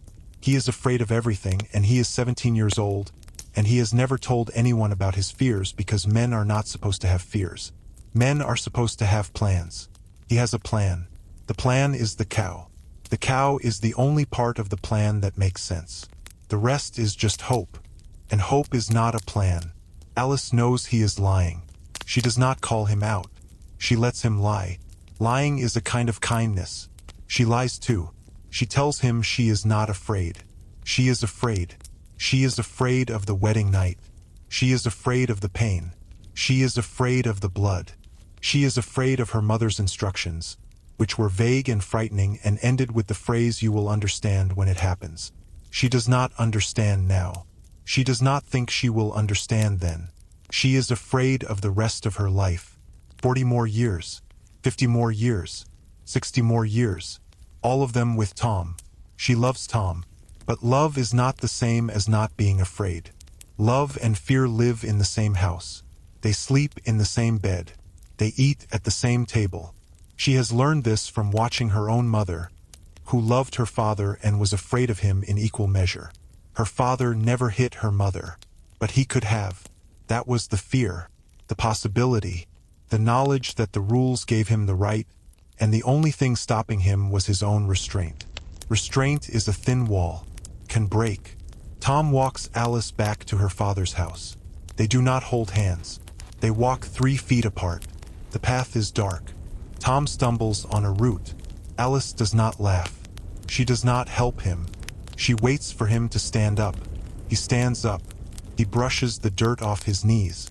They keep walking. They reach the door. Alice goes inside. Tom stands outside for a moment. He listens. He hears her footsteps on the floor. He hears her father say something. He hears her mother say something else. The words are too quiet to understand. Tom turns away. He walks back to his own house. He lies down in his own bed. His brothers are asleep on either side of him. He lies between them, staring at the ceiling. He thinks about Alice. He thinks about the cow. He thinks about the wedding. He thinks about the wedding night. He thinks about the blood. He does not sleep. He lies awake for hours until the sky begins to lighten, and then he sleeps for a little while, and then the rooster cries out and the day begins again, and he gets up and he goes to the fields and he works and he waits, and the days pass and the wedding comes closer and the fear does not go away. The wedding day arrives cold and gray. Tom wakes before the rooster. He has not slept. He lay awake all night, listening to his brothers breathe and the mice scratch and the wind push against the shutters. His stomach is tight. His hands are cold. He gets up in the dark and dresses by feel. His mother is already awake. She is standing by the fire, stirring something in a pot. She does not look at him. She stirs. The spoon scrapes the bottom of the pot. The sound is slow and steady. Tom stands by the fire. He holds his hands out to the warmth. His mother speaks. She says, "You are doing the right thing." Tom does not answer. He does not know if it is the right thing. He knows it is the thing that has been planned, the thing that everyone expects, the thing that will happen whether it is right or not. His mother gives him a bowl of porridge. The porridge is thin. There is no honey. There is no butter. There is only oats and water and a pinch of salt. Tom eats it standing up. He eats it quickly. He does not taste it. He puts the bowl down. His mother takes the bowl. She washes it in a bucket of cold water. She sets it on the shelf. She turns to Tom. She looks at him for a long moment. Her eyes are the same color as his. Gray. Flat. She says, "Be gentle with her." Tom nods. He does not know what gentle means in this context. He has been gentle with animals. He has been gentle with his younger siblings. He has never been gentle with a woman in a bed. He does not know if the same rules apply. His mother does not explain. She turns back to the fire. The conversation is over. Tom walks to the church. The church is small. The stones are dark with moisture. The door is open. Inside, the air is cold and smells of incense and old candles. The priest is waiting. The priest is the same young man who visited Simon the widower. He is nervous. His hands shake. He has never performed a wedding before. Tom was his practice. Tom stood in the church last week while the priest practiced the words. The priest stumbled over the Latin. He apologized. Tom said it was fine. It was not fine, but it was the only wedding Tom was going to get, so he said it was fine. Alice arrives with her family. Her father walks beside her. Her mother walks behind. Her younger sister carries a small bunch of dried flowers. The flowers were gathered last summer. They are brown and brittle. They smell like dust. Alice wears her best dress. It is blue. The blue has faded to gray. The hem is stained with mud from the walk to the church. She has pinned her hair up. A few strands have escaped. They curl around her face. She looks at Tom. Tom looks at her. They do not smile. Smiling is not required. Smiling is not forbidden. It simply does not happen. They stand in front of the priest. The priest clears his throat. He begins the words. The ceremony is short. The priest asks if anyone knows a reason why these two should not be joined. No one speaks. The priest asks Tom if he takes Alice. Tom says yes. The priest asks Alice if she takes Tom. Alice says yes. The priest blesses the ring. Tom puts the ring on Alice's finger. The ring is iron. It is too big. It slides down to her knuckle and stops. She will have to wrap thread around it to make it fit. The priest says the final words. The words are in Latin. No one understands them. The priest himself barely understands them. He memorized them from a book. He says them as quickly as he can. Then it is over. Tom and Alice are married. They walk out of the church. The gray light hits their faces. They blink. The family follows. There is no cheering. There is no music. There is only the sound of footsteps on the stones and the wind in the bare trees and the distant cry of a crow. The feast is at Alice's father's house. The house is small. It is crowded. The neighbors have come. They bring food, a loaf of bread, a piece of cheese, a jar of pickled eggs, a small cask of ale. The ale is weak. It tastes of barley and water and something slightly sour. Tom drinks a cup. He drinks another cup. The ale does not warm him. He is cold in a way that ale cannot reach. Alice sits beside him. She does not eat. She holds the piece of bread in her lap and breaks it into smaller and smaller pieces. The crumbs fall onto her dress. She does not brush them off. Tom watches her hands. Her hands are small. The knuckles are red from the cold. He thinks about touching her hands. He does not touch them. The neighbors are watching. Everyone is watching. The feast is a performance. The real event will happen later, in the dark, when the neighbors have gone home and the fire has burned down and the door is closed. The feast ends. The neighbors leave. The family leaves. Alice's mother kisses her on the forehead. Alice's father shakes Tom's hand. The handshake is hard. It is a warning. Tom understands the warning. He does not need it. He is not a violent man. He is not a cruel man. He is a man who is afraid, and fear is its own kind of violence, but it is not the kind that leaves bruises on the outside. Tom and Alice walk to Tom's father's house. The house is empty. Tom's family has gone to the neighbor's house for the night. They will sleep on the floor. They will return in the morning. Tom and Alice have the house to themselves. They have one night of privacy. Then the family will return, and the house will be full again, and the privacy will be gone, and they will learn to be married in the space between the bodies of sleeping children and the sound of someone else's breathing. Tom builds up the fire. He adds 3 logs. The fire grows. The room becomes warm. Too warm. Alice takes off her shawl. She hangs it on a peg. She stands by the fire. She does not look at Tom. Tom stands by the table. He does not look at Alice. They are in the same room. They are alone. They are married. They have no idea what to do next. The rules say they must consummate the marriage. The rules do not say how. The rules do not say who speaks first. The rules do not say whether the fire should be left burning or put out. The rules are silent on the small details. The small details are the only details that matter. Alice speaks. She says she is tired. Tom says he is tired too. They are both lying. They are not tired. They are terrified. But the word tired is a safe word. It is a word that excuses anything. It excuses silence. It excuses distance. It excuses the fact that neither of them has moved from their spot by the fire and the table. Alice goes to the bed. The bed is in the corner of the room. It is the same bed where Tom's parents sleep every night. The sheets are clean. Tom's mother washed them yesterday. They smell of lye and cold water. Alice sits on the edge of the bed. She takes off her shoes. She takes off her headscarf. She unpins her hair. The hair falls down her back. It is brown. It is long. It is tangled from the pins. She runs her fingers through it. The tangles pull. She does not flinch. Tom watches her from the table. He watches her hair fall. He watches her fingers move. He feels something in his chest. It is not love. It is not desire. It is something older. Something that does not have a name. Something that lives in the space between two people who have just promised to spend the rest of their lives together and have no idea what that means. Tom goes to the bed. He sits on the edge. He takes off his shoes. He takes off his belt. He takes off his tunic. He is wearing a shirt underneath. The shirt is thin. The shirt is old. There is a hole under the arm. He keeps the shirt on. Alice lies down on the bed. She lies on her back. She stares at the ceiling. Tom lies down beside her. He lies on his back. He stares at the same ceiling. They do not touch.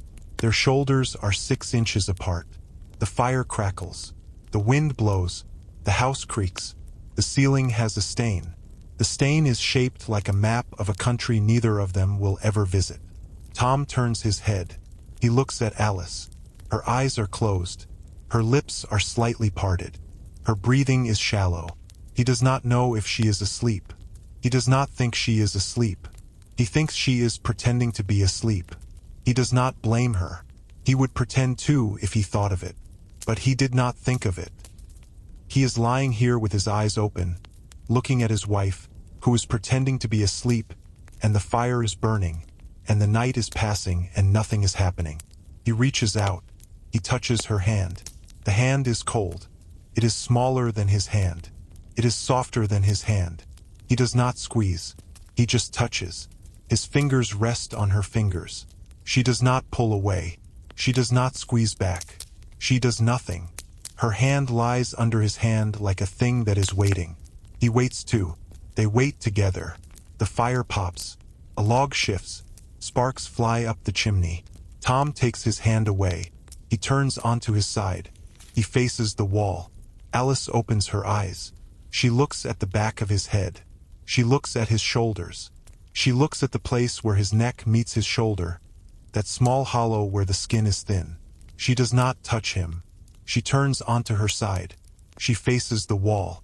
They lie back to back. The distance between them is the width of a child. The child is not there yet. The child will come. But not tonight. Tonight there is only the wall and the ceiling and the fire and the dark and the two of them.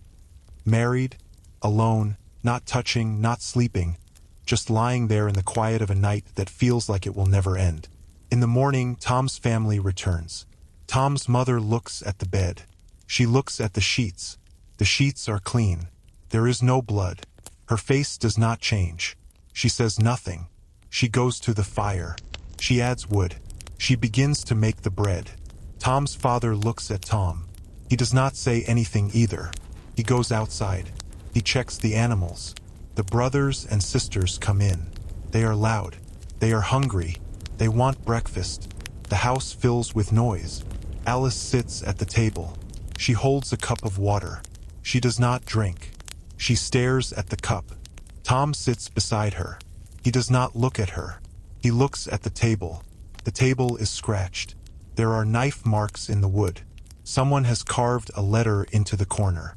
The letter is T. It might be his initial. It might be someone else's. He does not know. He has never noticed it before. He notices it now. He runs his finger over the letter. The letter is smooth. It has been there for a long time. It will be there for a long time after he is gone. The day passes. Alice works. She helps Tom's mother with the bread. She sweeps the floor. She carries water from the well. She does not speak. Tom's mother does not speak either. They work in silence. The silence is not hostile. It is simply the silence of two women who do not know each other and are not sure they want to know each other and are too tired to pretend otherwise. Tom works in the fields. He plows the south field. The ground is hard. The plow catches on roots. He curses under his breath. He pulls the plow free. He keeps going. The afternoon passes. The evening comes. The family eats. The family sits by the fire. The family goes to bed. Tom and Alice lie down in the same bed. The children are in the bed too. The youngest brother has crawled in between them. Tom lies on one side of the brother. Alice lies on the other side. The brother kicks in his sleep. He kicks Tom in the stomach. Tom moves his legs. The brother kicks again. Tom does not move again. He lets the brother kick. The kicking is small. The kicking will stop. Everything stops eventually. The days become weeks. The weeks become months. Tom and Alice learn each other.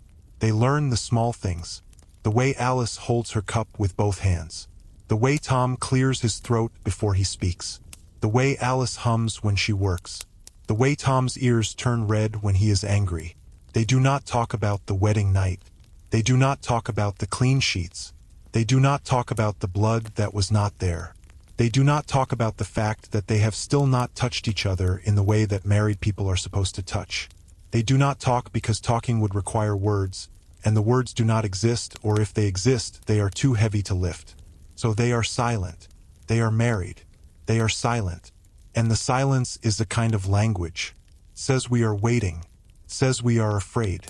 It says we do not know what comes next, but we will find out together, or we will not find out at all, and either way, the sun will rise and the fire will need wood and the well will need water and the days will pass, and the silence will continue, and the bed will be full of children who are not theirs yet, and the nights will be long, and the rules will sit in the corner of the room like furniture, heavy and dark and impossible to move.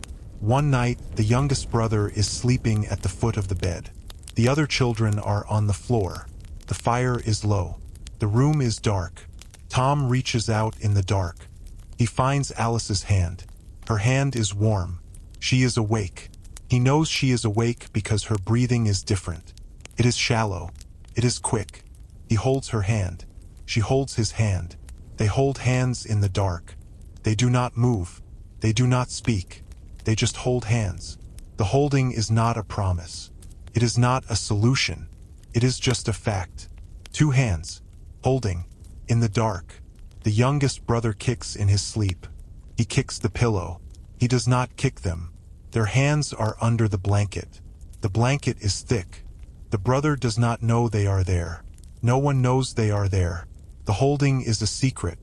It is the only secret they have. They hold hands until their hands grow sweaty. They hold hands until their arms ache. They hold hands until they fall asleep, still holding, and their hands loosen in sleep, but they do not let go.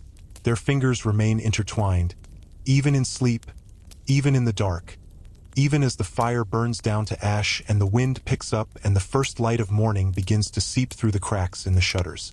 The spring comes slowly that year, not with a sudden warmth, but with a gradual lengthening of the light. The mornings arrive earlier. The evenings hold on longer. The snow melts in patches, leaving behind mud that pulls at the shoes and the hems of dresses and the hooves of the animals. Tom notices the change in the light before he notices anything else. He wakes one morning and the crack under the door is brighter than it was yesterday. The gray has shifted toward something softer. He lies in bed for an extra moment watching that crack of light, and he feels something that might be hope or might be indigestion. He cannot tell the difference anymore. Alice notices the birds. They have returned. Not all of them, but a few. Small brown birds that hop along the edge of the garden, looking for seeds. She watches them from the window. They do not see her. They hop. They peck. They fly away. She watches them fly. Their wings are fast. They disappear over the roof. She turns back to the fire. The bread is rising. The children are playing. The day is ordinary, but the birds were there. That is something. In the village, the rules about marriage shift with the season. Not the written rules. those stay the same. But the unwritten rules, the ones that live in the glances of neighbors and the tone of the priest's voice, those change. In the spring, young people are watched more closely. The lengthening days bring longer evenings, and longer evenings bring more opportunities for walking alone, for meeting behind the pigsty, for the kind of touching that is not supposed to happen before the wedding. The mothers keep their daughters inside after supper. The fathers sharpen their knives and sit by the door. The young men pace the lanes, kicking stones, looking at windows, looking away from windows, pretending they are not looking at anything at all. Tom and Alice are no longer watched. They are married. The village has moved on to watching other couples. The attention has shifted to a girl named Joan, who is 15, and a boy named Will, who is 17. Joan's mother has seen them talking by the well. Talking is allowed, but the talking went on too long. The talking continued after the other women had left. The talking happened with their heads close together, their shoulders almost touching. Joan's mother mentioned this to Joan's father. Joan's father mentioned it to Will's father. Will's father mentioned it to Will. Will stopped talking to Joan by the well. Now he talks to her in the churchyard, where everyone can see them and where the priest can see them, and where the priest's window looks directly onto the bench where they sit. The bench is cold. The bench is hard. The bench is in full view of God and the priest and anyone else who cares to look. That is the point. In Tom and Alice's house, the spring brings more work. The fields need plowing. The garden needs planting. The animals need tending. Tom is in the fields from dawn until dusk. His back aches. His hands blister. He does not complain. Complaining is a luxury for men who have time to think about their hands. Tom does not have time. He has a plow. He has a field. He has a wife who is waiting for him to come home. Not because she misses him, but because the bread is baked and the stew is hot and the day is over. He comes home. He eats. He sits by the fire. He falls asleep in the chair. Alice wakes him. She leads him to the bed. He lies down. He is asleep before his head touches the pillow. Alice lies beside him.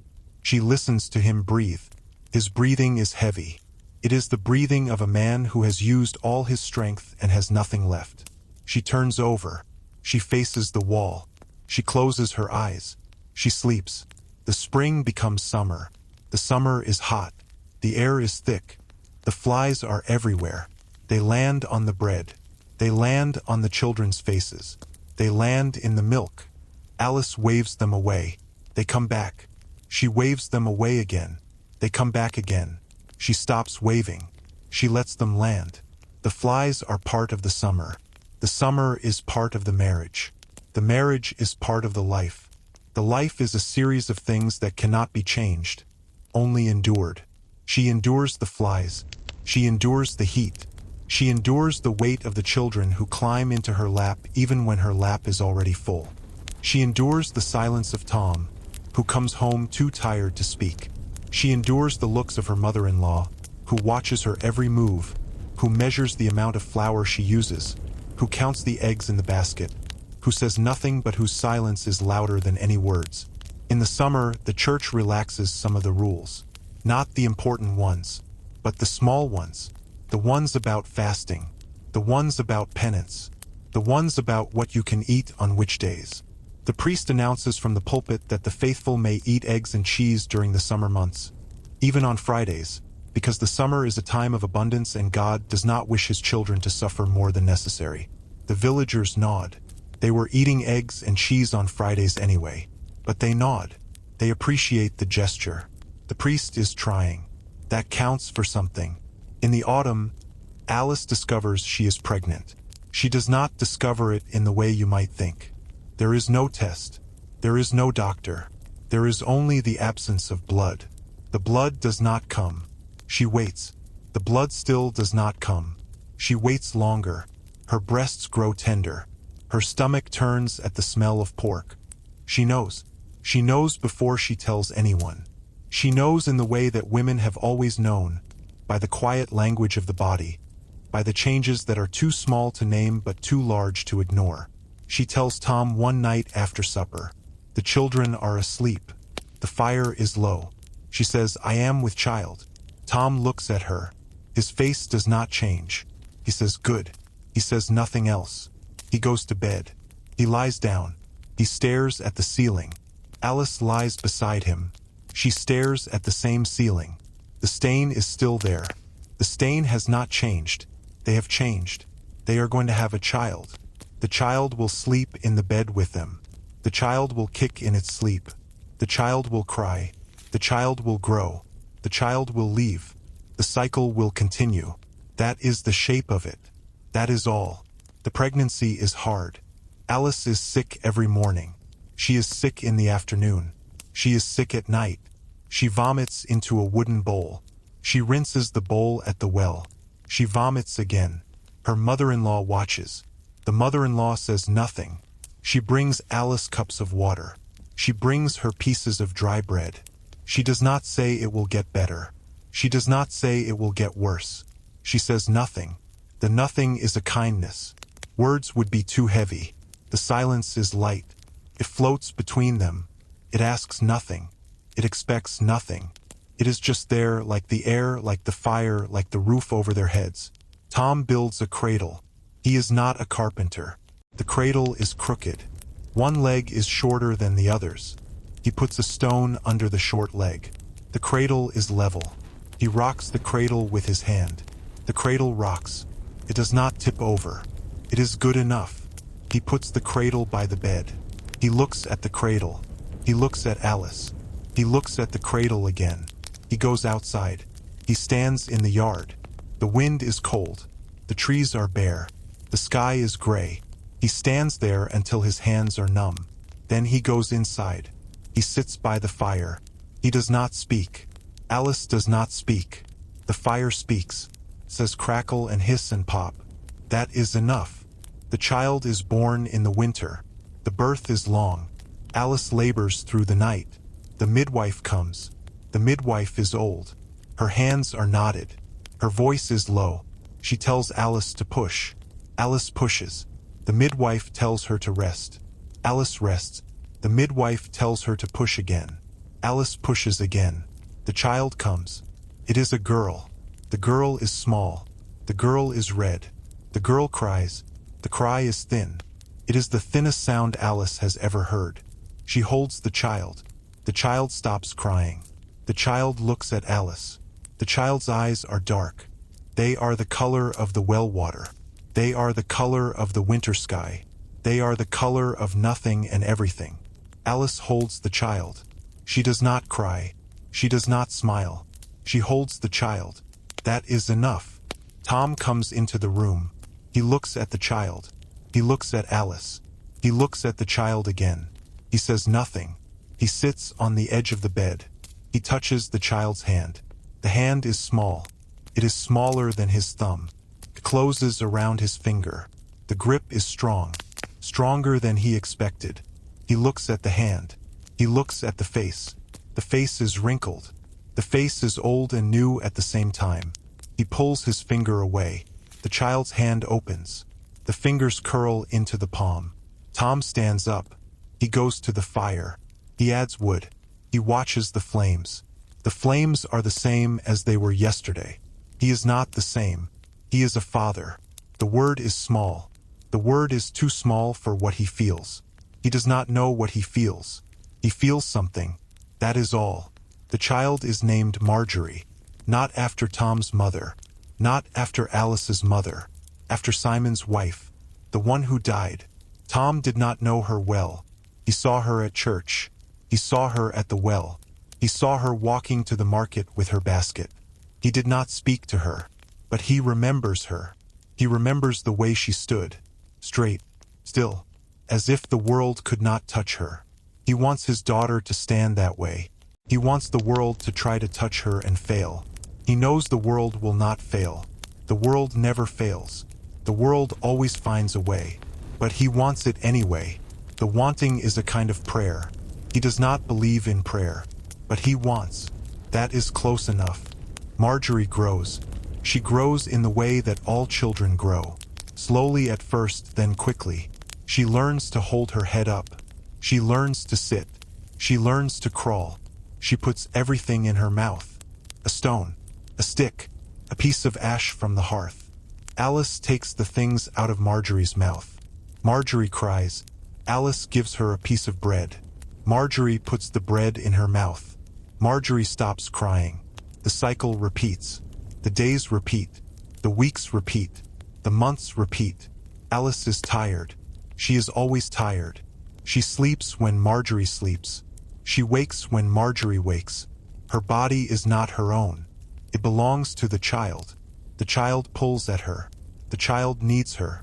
The child will need her for years. The years stretch out in front of Alice like a dark road. She cannot see the end of the road. She does not try. She looks at the next step. The next step is the child. The child is crying. The child is hungry. Alice gives the child her breast. The child eats. The child sleeps. Alice closes her eyes. She sleeps too. She sleeps in the chair by the fire. She sleeps with the child on her chest. She sleeps the sleep of the exhausted, which is not a restful sleep but a heavy one. A sleep full of dreams she will not remember. A sleep that ends as soon as the child wakes, which is always too soon. Tom watches Alice with the child. He watches her from across the room. He watches her from the doorway. He watches her from the field, through the window, when he comes back for his midday bread. He watches her the way you watch a fire, not because you expect it to change, because you cannot look away. She is different now. She was a girl when he married her. She is a woman now. The difference is not in her face. The difference is in her shoulders. They are broader. They are stronger. They carry more weight. The weight is the child. The weight is the house. The weight is the marriage. The weight is everything that was not there before. He watches her shoulders. He watches her hands. He watches the way she holds the child, as if the child is made of glass and iron at the same time. He wants to say something. He does not know what. He says nothing. He goes back to the field. He plows. He thinks about her shoulders. He thinks about her hands. He thinks about the child. He plows. The winter passes. The spring comes again. The light returns. The birds return. The mud returns. Marjorie is 1 year old. She walks. She walks from the bed to the fire. She falls. She gets up. She walks again. She falls again. She gets up again. She does not cry. She is too determined to cry. Alice watches her. She watches her fall. She watches her get up. She watches her walk. She feels something in her chest. It is not pride. Pride is for accomplishments. Marjorie has not accomplished anything. She has simply done what all children do. But Alice feels something anyway. It is a warmth. It is a tightness. It is the feeling of watching a small person become a person. It is the feeling of having made something that is not bread or stew or a mended tunic. It is the feeling of having made a life. The life is separate from her now. It walks across the floor. It falls. It gets up. Keeps walking. That is the feeling. That is all. In the summer, Alice is pregnant again. The second child comes more easily. The labor is shorter. The pain is the same. The child is a boy. He is larger than Marjorie was. He is louder. He cries more. He eats more. He sleeps less. Alice is exhausted in a new way. The exhaustion has layers. The bottom layer is the exhaustion of the first child. The middle layer is the exhaustion of the second child. The top layer is the exhaustion of the house, the well, the bread, the fire, the mending, the sweeping, the carrying, the waiting. She does not name the layers. She does not think about them. She simply moves through them as a fish moves through water, not knowing it is wet. Tom builds another cradle. This one is straighter. He learned from the first. The second cradle does not need a stone. It rocks evenly. He puts it next to the first cradle. The two cradles sit side by side. One is crooked. One is straight. Both hold children. Both rock. Both creak. The creaking is a sound that Tom has come to love. He does not know he loves it. He only knows that when the cradles are quiet, he listens for the creak. He waits for it. He needs it.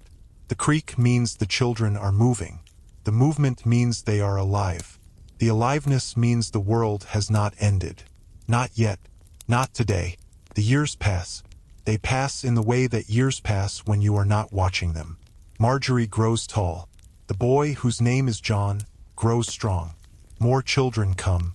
A girl named Eileen, after the unmarried woman at the edge of the village. A boy named Simon, after the widower who never remarried. A girl named Alice, after her mother. The children sleep in the bed. They sleep on the floor. They sleep in the cradles. They sleep in a tangle of arms and legs and blankets and hair. The house is full. The house is loud. The house is never quiet. Alice misses the quiet. She does not say this. She does not think this. She is too busy to miss anything. But in the rare moments when she sits by the fire after the children are asleep, she listens. She listens to the silence. The silence is not complete. There is always a child coughing, a mouse scratching, a log settling. But there is less noise, less movement, less need. The silence sits beside her like a guest. She does not speak to it. It does not speak to her. They sit together. That is enough. Tom ages. His back hurts. His knees hurt. His hands hurt. The pain is constant. It is a low hum like a fly in the room. He has learned to ignore it. He has learned to work through it. He has learned that the pain will be there whether he works or not, so he might as well work. He works. The fields are the same. The plow is the same. The cow is the same. The cow is old now. She was the cow he bought after the wedding, the brown cow with the white face. She has given him calves. She has given him milk. She has given him cheese and butter and a reason to get up in the morning. She is old. Her hips stick out. Her eyes are cloudy. She will not live through another winter. Tom knows this. He does not think about it. He thinks about the next cow. The next cow will be younger. The next cow will be stronger. The next cow will have a different face. He will learn that face. He will learn its white patches and its brown patches and the way it flicks its tail when the flies are bad. He will learn to love the next cow the way he has learned to love this one. Not with words, with care, with feed, with water, with the slow patience of a man who has learned that love is not a feeling but a set of actions repeated until they become invisible. Alice's mother-in-law dies. She dies in the winter. She dies in the chair by the fire. One moment she is sitting. The next moment she is not sitting anymore. She has slumped to the side. Her cup is on the floor. The water has spilled. The water is soaking into the dirt. Alice finds her. Alice stands in the doorway. She looks at the body. She looks at the cup. She looks at the fire. The fire is still burning. The fire does not know that the woman is dead. The fire does not care. Alice closes the door. She goes to the neighbor's house. She tells the neighbor. The neighbor comes. The neighbor helps. They wash the body. They dress the body. They lay the body on the table. The table is the same table where the family eats. The body lies there all night. The family eats on the floor. The children do not understand. Marjorie asks why grandmother is sleeping on the table. Alice says grandmother is not sleeping. Marjorie asks what grandmother is doing. Alice says grandmother is dead. Marjorie says oh. She goes back to eating her bread. She does not ask again. The funeral is small. The priest comes. He says the words. The words are in Latin. No one understands them. The body is buried in the churchyard. The grave is shallow. The ground is frozen. The men take turns with the picks. They break the frost. They dig.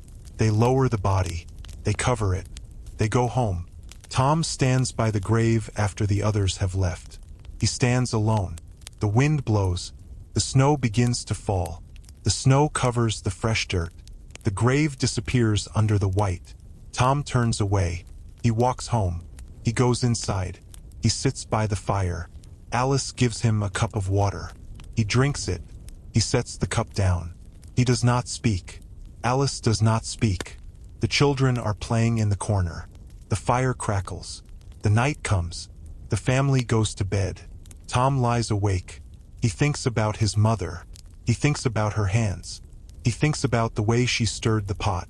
He thinks about the way she looked at him on his wedding morning. Be gentle with her. He was gentle. He thinks he was gentle. He is not sure. He hopes he was gentle. He will never know. His mother is dead. The question will never be answered. He closes his eyes. He sleeps. The sleep is deep. The sleep is black. The sleep is the same sleep he had before he was born, and the same sleep he will have after he dies. And in between there is only this, the fire and the bed and the children and the wife and the long slow passing of the days, one after another, like stones dropped into a well, each one making a sound that fades before the next one falls. The house is quieter now with the mother-in-law gone. Not silent. A house with 5 children is never silent. But the quality of the noise has changed. There is no longer the low hum of her presence, the rustle of her skirts in the corner, the tap of her spoon against the pot, the weight of her looking. Alice feels the absence more than she expected. She did not love the woman. She did not hate her. They lived together for years in a state of mutual tolerance, 2 women sharing the same fire, the same bread, the same bed, the same exhaustion. Now one of them is gone and the other one is left behind, and the left-behind one does not know what to do with the space. She sits in the mother-in-law's chair sometimes, not because she wants to, because the chair is there, because the fire is warmest from that angle, because the children have taken her usual spot by the table. She sits in the chair and looks at the room from the mother-in-law's eyes. The room is smaller than she thought. The ceiling is lower. The walls are closer. The fire is not as bright from this side.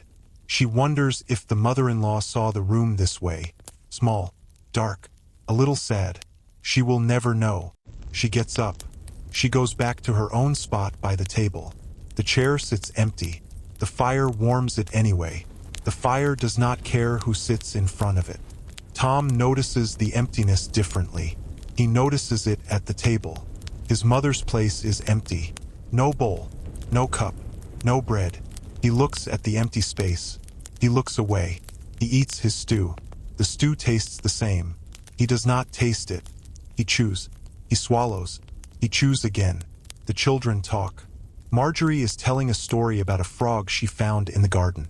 The frog was green. The frog jumped. The frog disappeared under the cabbage leaves. The other children listen.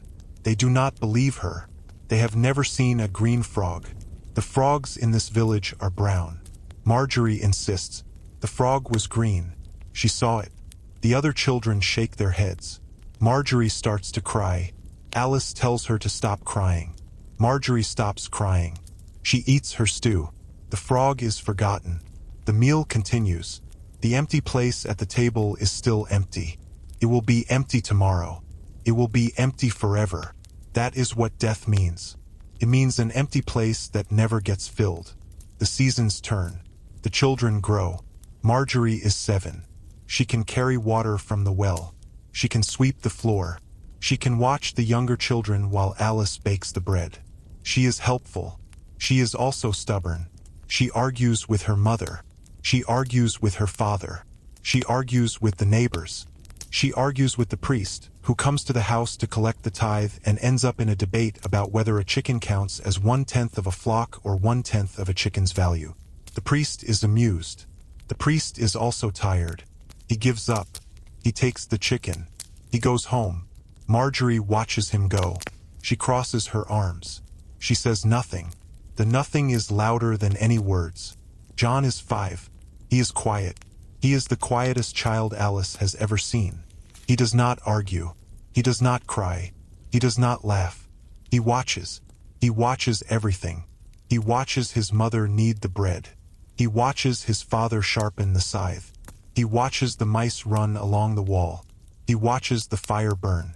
He does not speak unless spoken to. When he speaks, his voice is low. It is the voice of someone who has been saving his words for a long time. Alice worries about him. Tom does not worry. Tom was quiet as a child. His mother told him so. Quiet children become quiet men. Quiet men survive. The world does not bother them. The world looks for loud people. The world finds them. The quiet ones slip through the cracks. That is what Tom believes.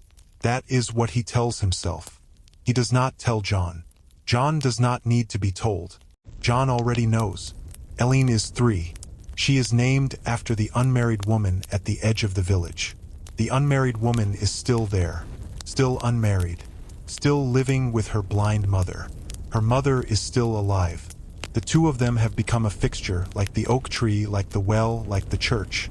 They are old now. They are part of the landscape. The villagers no longer wonder why Eileen never married. They have stopped wondering. They accept her the way they accept the winter. She is there. She has always been there. She will always be there. The younger Eileen, the child, has never met the older Eileen. She knows her only as a name her mother whispered one night when she thought the children were asleep. The name meant something once. Now it means a 3-year-old girl with dirty knees and a missing front tooth and a habit of putting pebbles in her mouth. That is what names become. They start as memories. They end as children. Simon is one. He is named after the widower. The widower is still alive. He is older now. His beard is gray. His hands shake.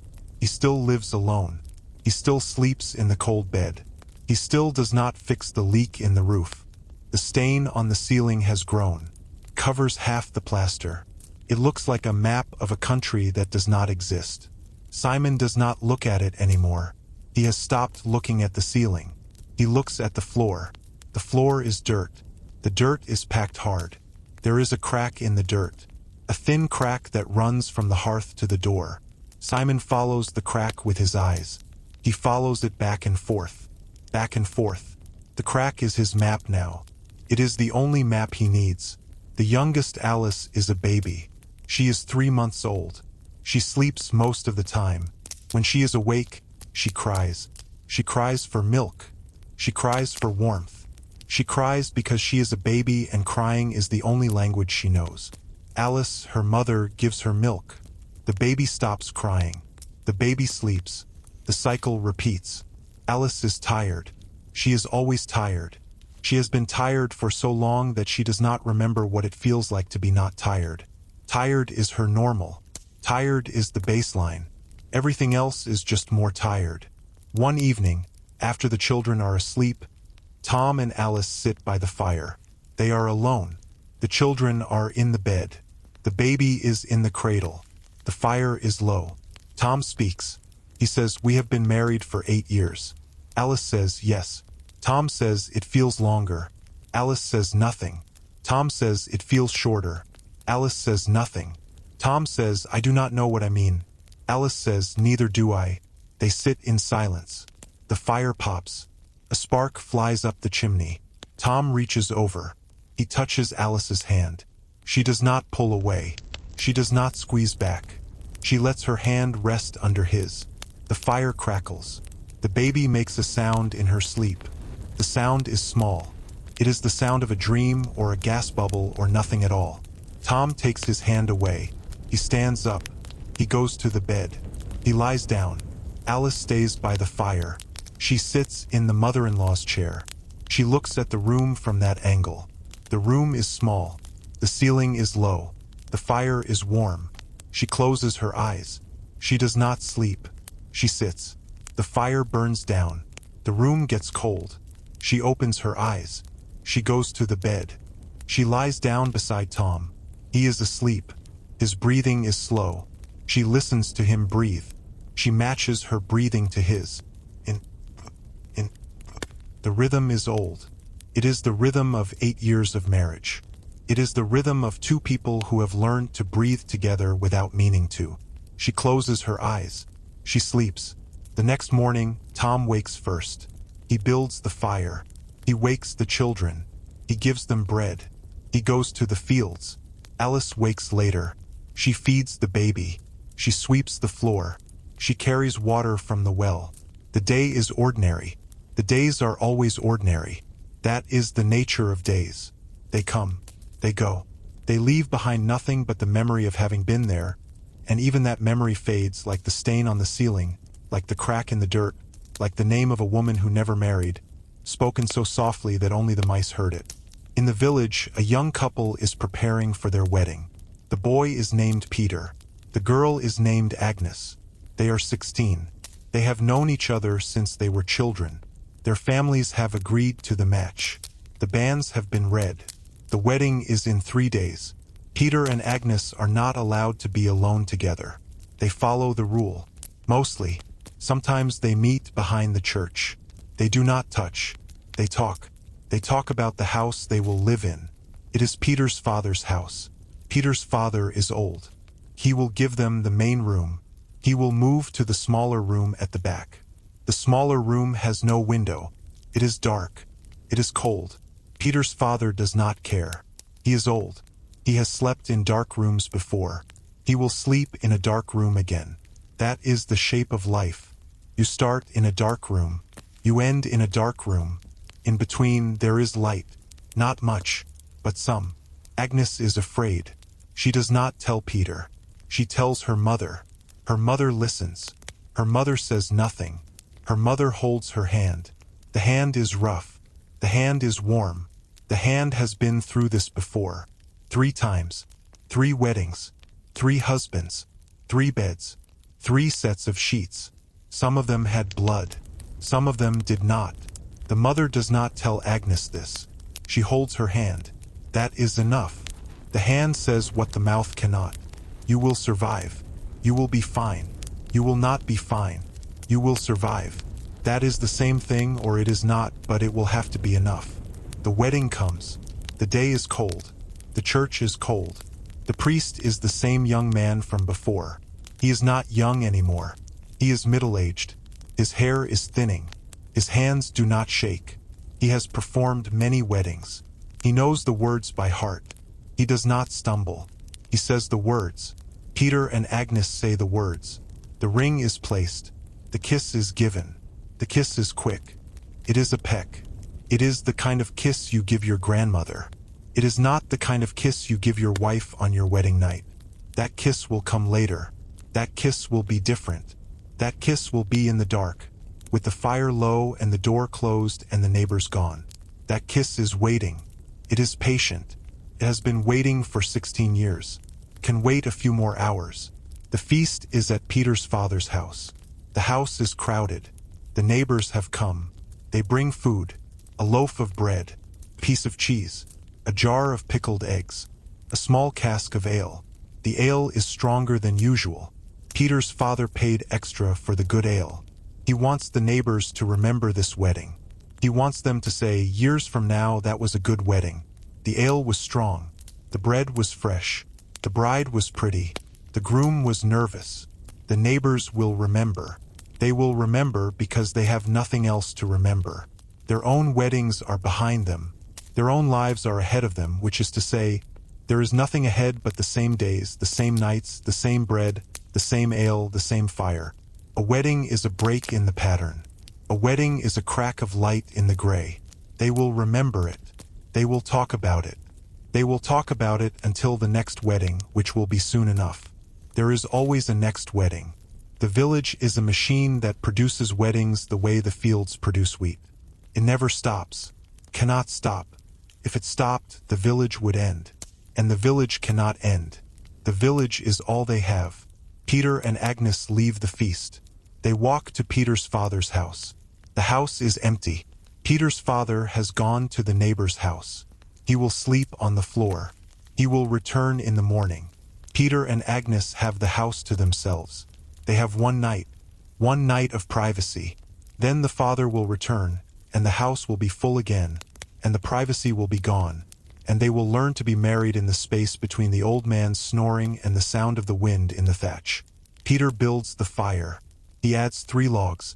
The fire grows. The room becomes warm. Agnes takes off her shawl. She hangs it on a peg.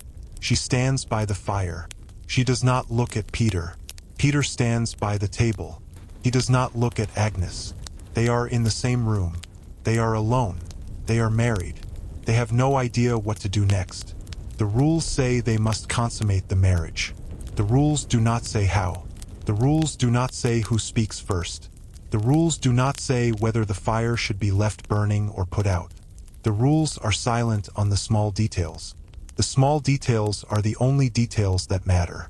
Agnes speaks. She says she is tired. Peter says he is tired too. They are both lying. They are not tired. They are terrified. But the word tired is a safe word. It is a word that excuses anything. It excuses silence. It excuses distance. It excuses the fact that neither of them has moved from their spot by the fire and the table. Agnes goes to the bed. The bed is in the corner of the room. It is the same bed where Peter's parents slept. Peter's mother is dead. She died 5 years ago. The bed is old. The mattress is lumpy. The sheets are clean. Peter's father washed them yesterday. They smell of lye and cold water. Agnes sits on the edge of the bed. She takes off her shoes. She takes off her headscarf. She unpins her hair. The hair falls down her back. It is brown. It is long. It is tangled from the pins. She runs her fingers through it. The tangles pull. She does not flinch. Peter watches her from the table. He watches her hair fall. He watches her fingers move. He feels something in his chest. It is not love. It is not desire. It is something older. Something that does not have a name. Something that lives in the space between two people who have just promised to spend the rest of their lives together and have no idea what that means. Peter goes to the bed. He sits on the edge. He takes off his shoes. He takes off his belt. He takes off his tunic. He is wearing a shirt underneath. The shirt is thin. The shirt is new. His mother made it for him before she died. He has been saving it for this night. He keeps the shirt on. Agnes lies down on the bed. She lies on her back. She stares at the ceiling. Peter lies down beside her. He lies on his back. He stares at the same ceiling. They do not touch. Their shoulders are 6 inches apart. The fire crackles. The wind blows. The house creaks. The ceiling has a stain. The stain is shaped like a hand. 5 fingers. Palm. It is not a real hand. It is just a stain. But it looks like a hand. A hand reaching down. A hand that will never reach them. A hand that is only water and plaster and time. Peter turns his head. He looks at Agnes. Her eyes are closed. Her lips are slightly parted. Her breathing is shallow. He does not know if she is asleep. He does not think she is asleep. He thinks she is pretending to be asleep. He does not blame her. He would pretend too if he thought of it. But he did not think of it. He is lying here with his eyes open, looking at his wife, who is pretending to be asleep, and the fire is burning, and the night is passing and nothing is happening. He reaches out. He touches her hand. The hand is cold. It is smaller than his hand. It is softer than his hand. He does not squeeze. He just touches. His fingers rest on her fingers. She does not pull away. She does not squeeze back. She does nothing. Her hand lies under his hand like a thing that is waiting. He waits too. They wait together. The fire pops. A log shifts. Sparks fly up the chimney. Peter takes his hand away. He turns onto his side. He faces the wall. Agnes opens her eyes. She looks at the back of his head. She looks at his shoulders. She looks at the place where his neck meets his shoulder, that small hollow where the skin is thin. She does not touch him. She turns onto her side. She faces the wall. They lie back to back. The distance between them is the width of a child. The child is not there yet. The child will come. But not tonight. Tonight there is only the wall and the ceiling and the fire and the dark and the two of them. Married, alone, not touching, not sleeping, just lying there in the quiet of a night that feels like it will never end. And somewhere in the village, in another house, in another bed, Tom lies awake. Alice is asleep beside him. The children are asleep around them. The baby is in the cradle. The fire is out. The room is cold. Tom pulls the blanket up to his chin. He stares at the ceiling. The stain is still there. It has not changed. He has changed. He is older. He is more tired. He is more afraid. He is afraid of the winter. He is afraid of the fever. He is afraid of the cow. He is afraid of the children.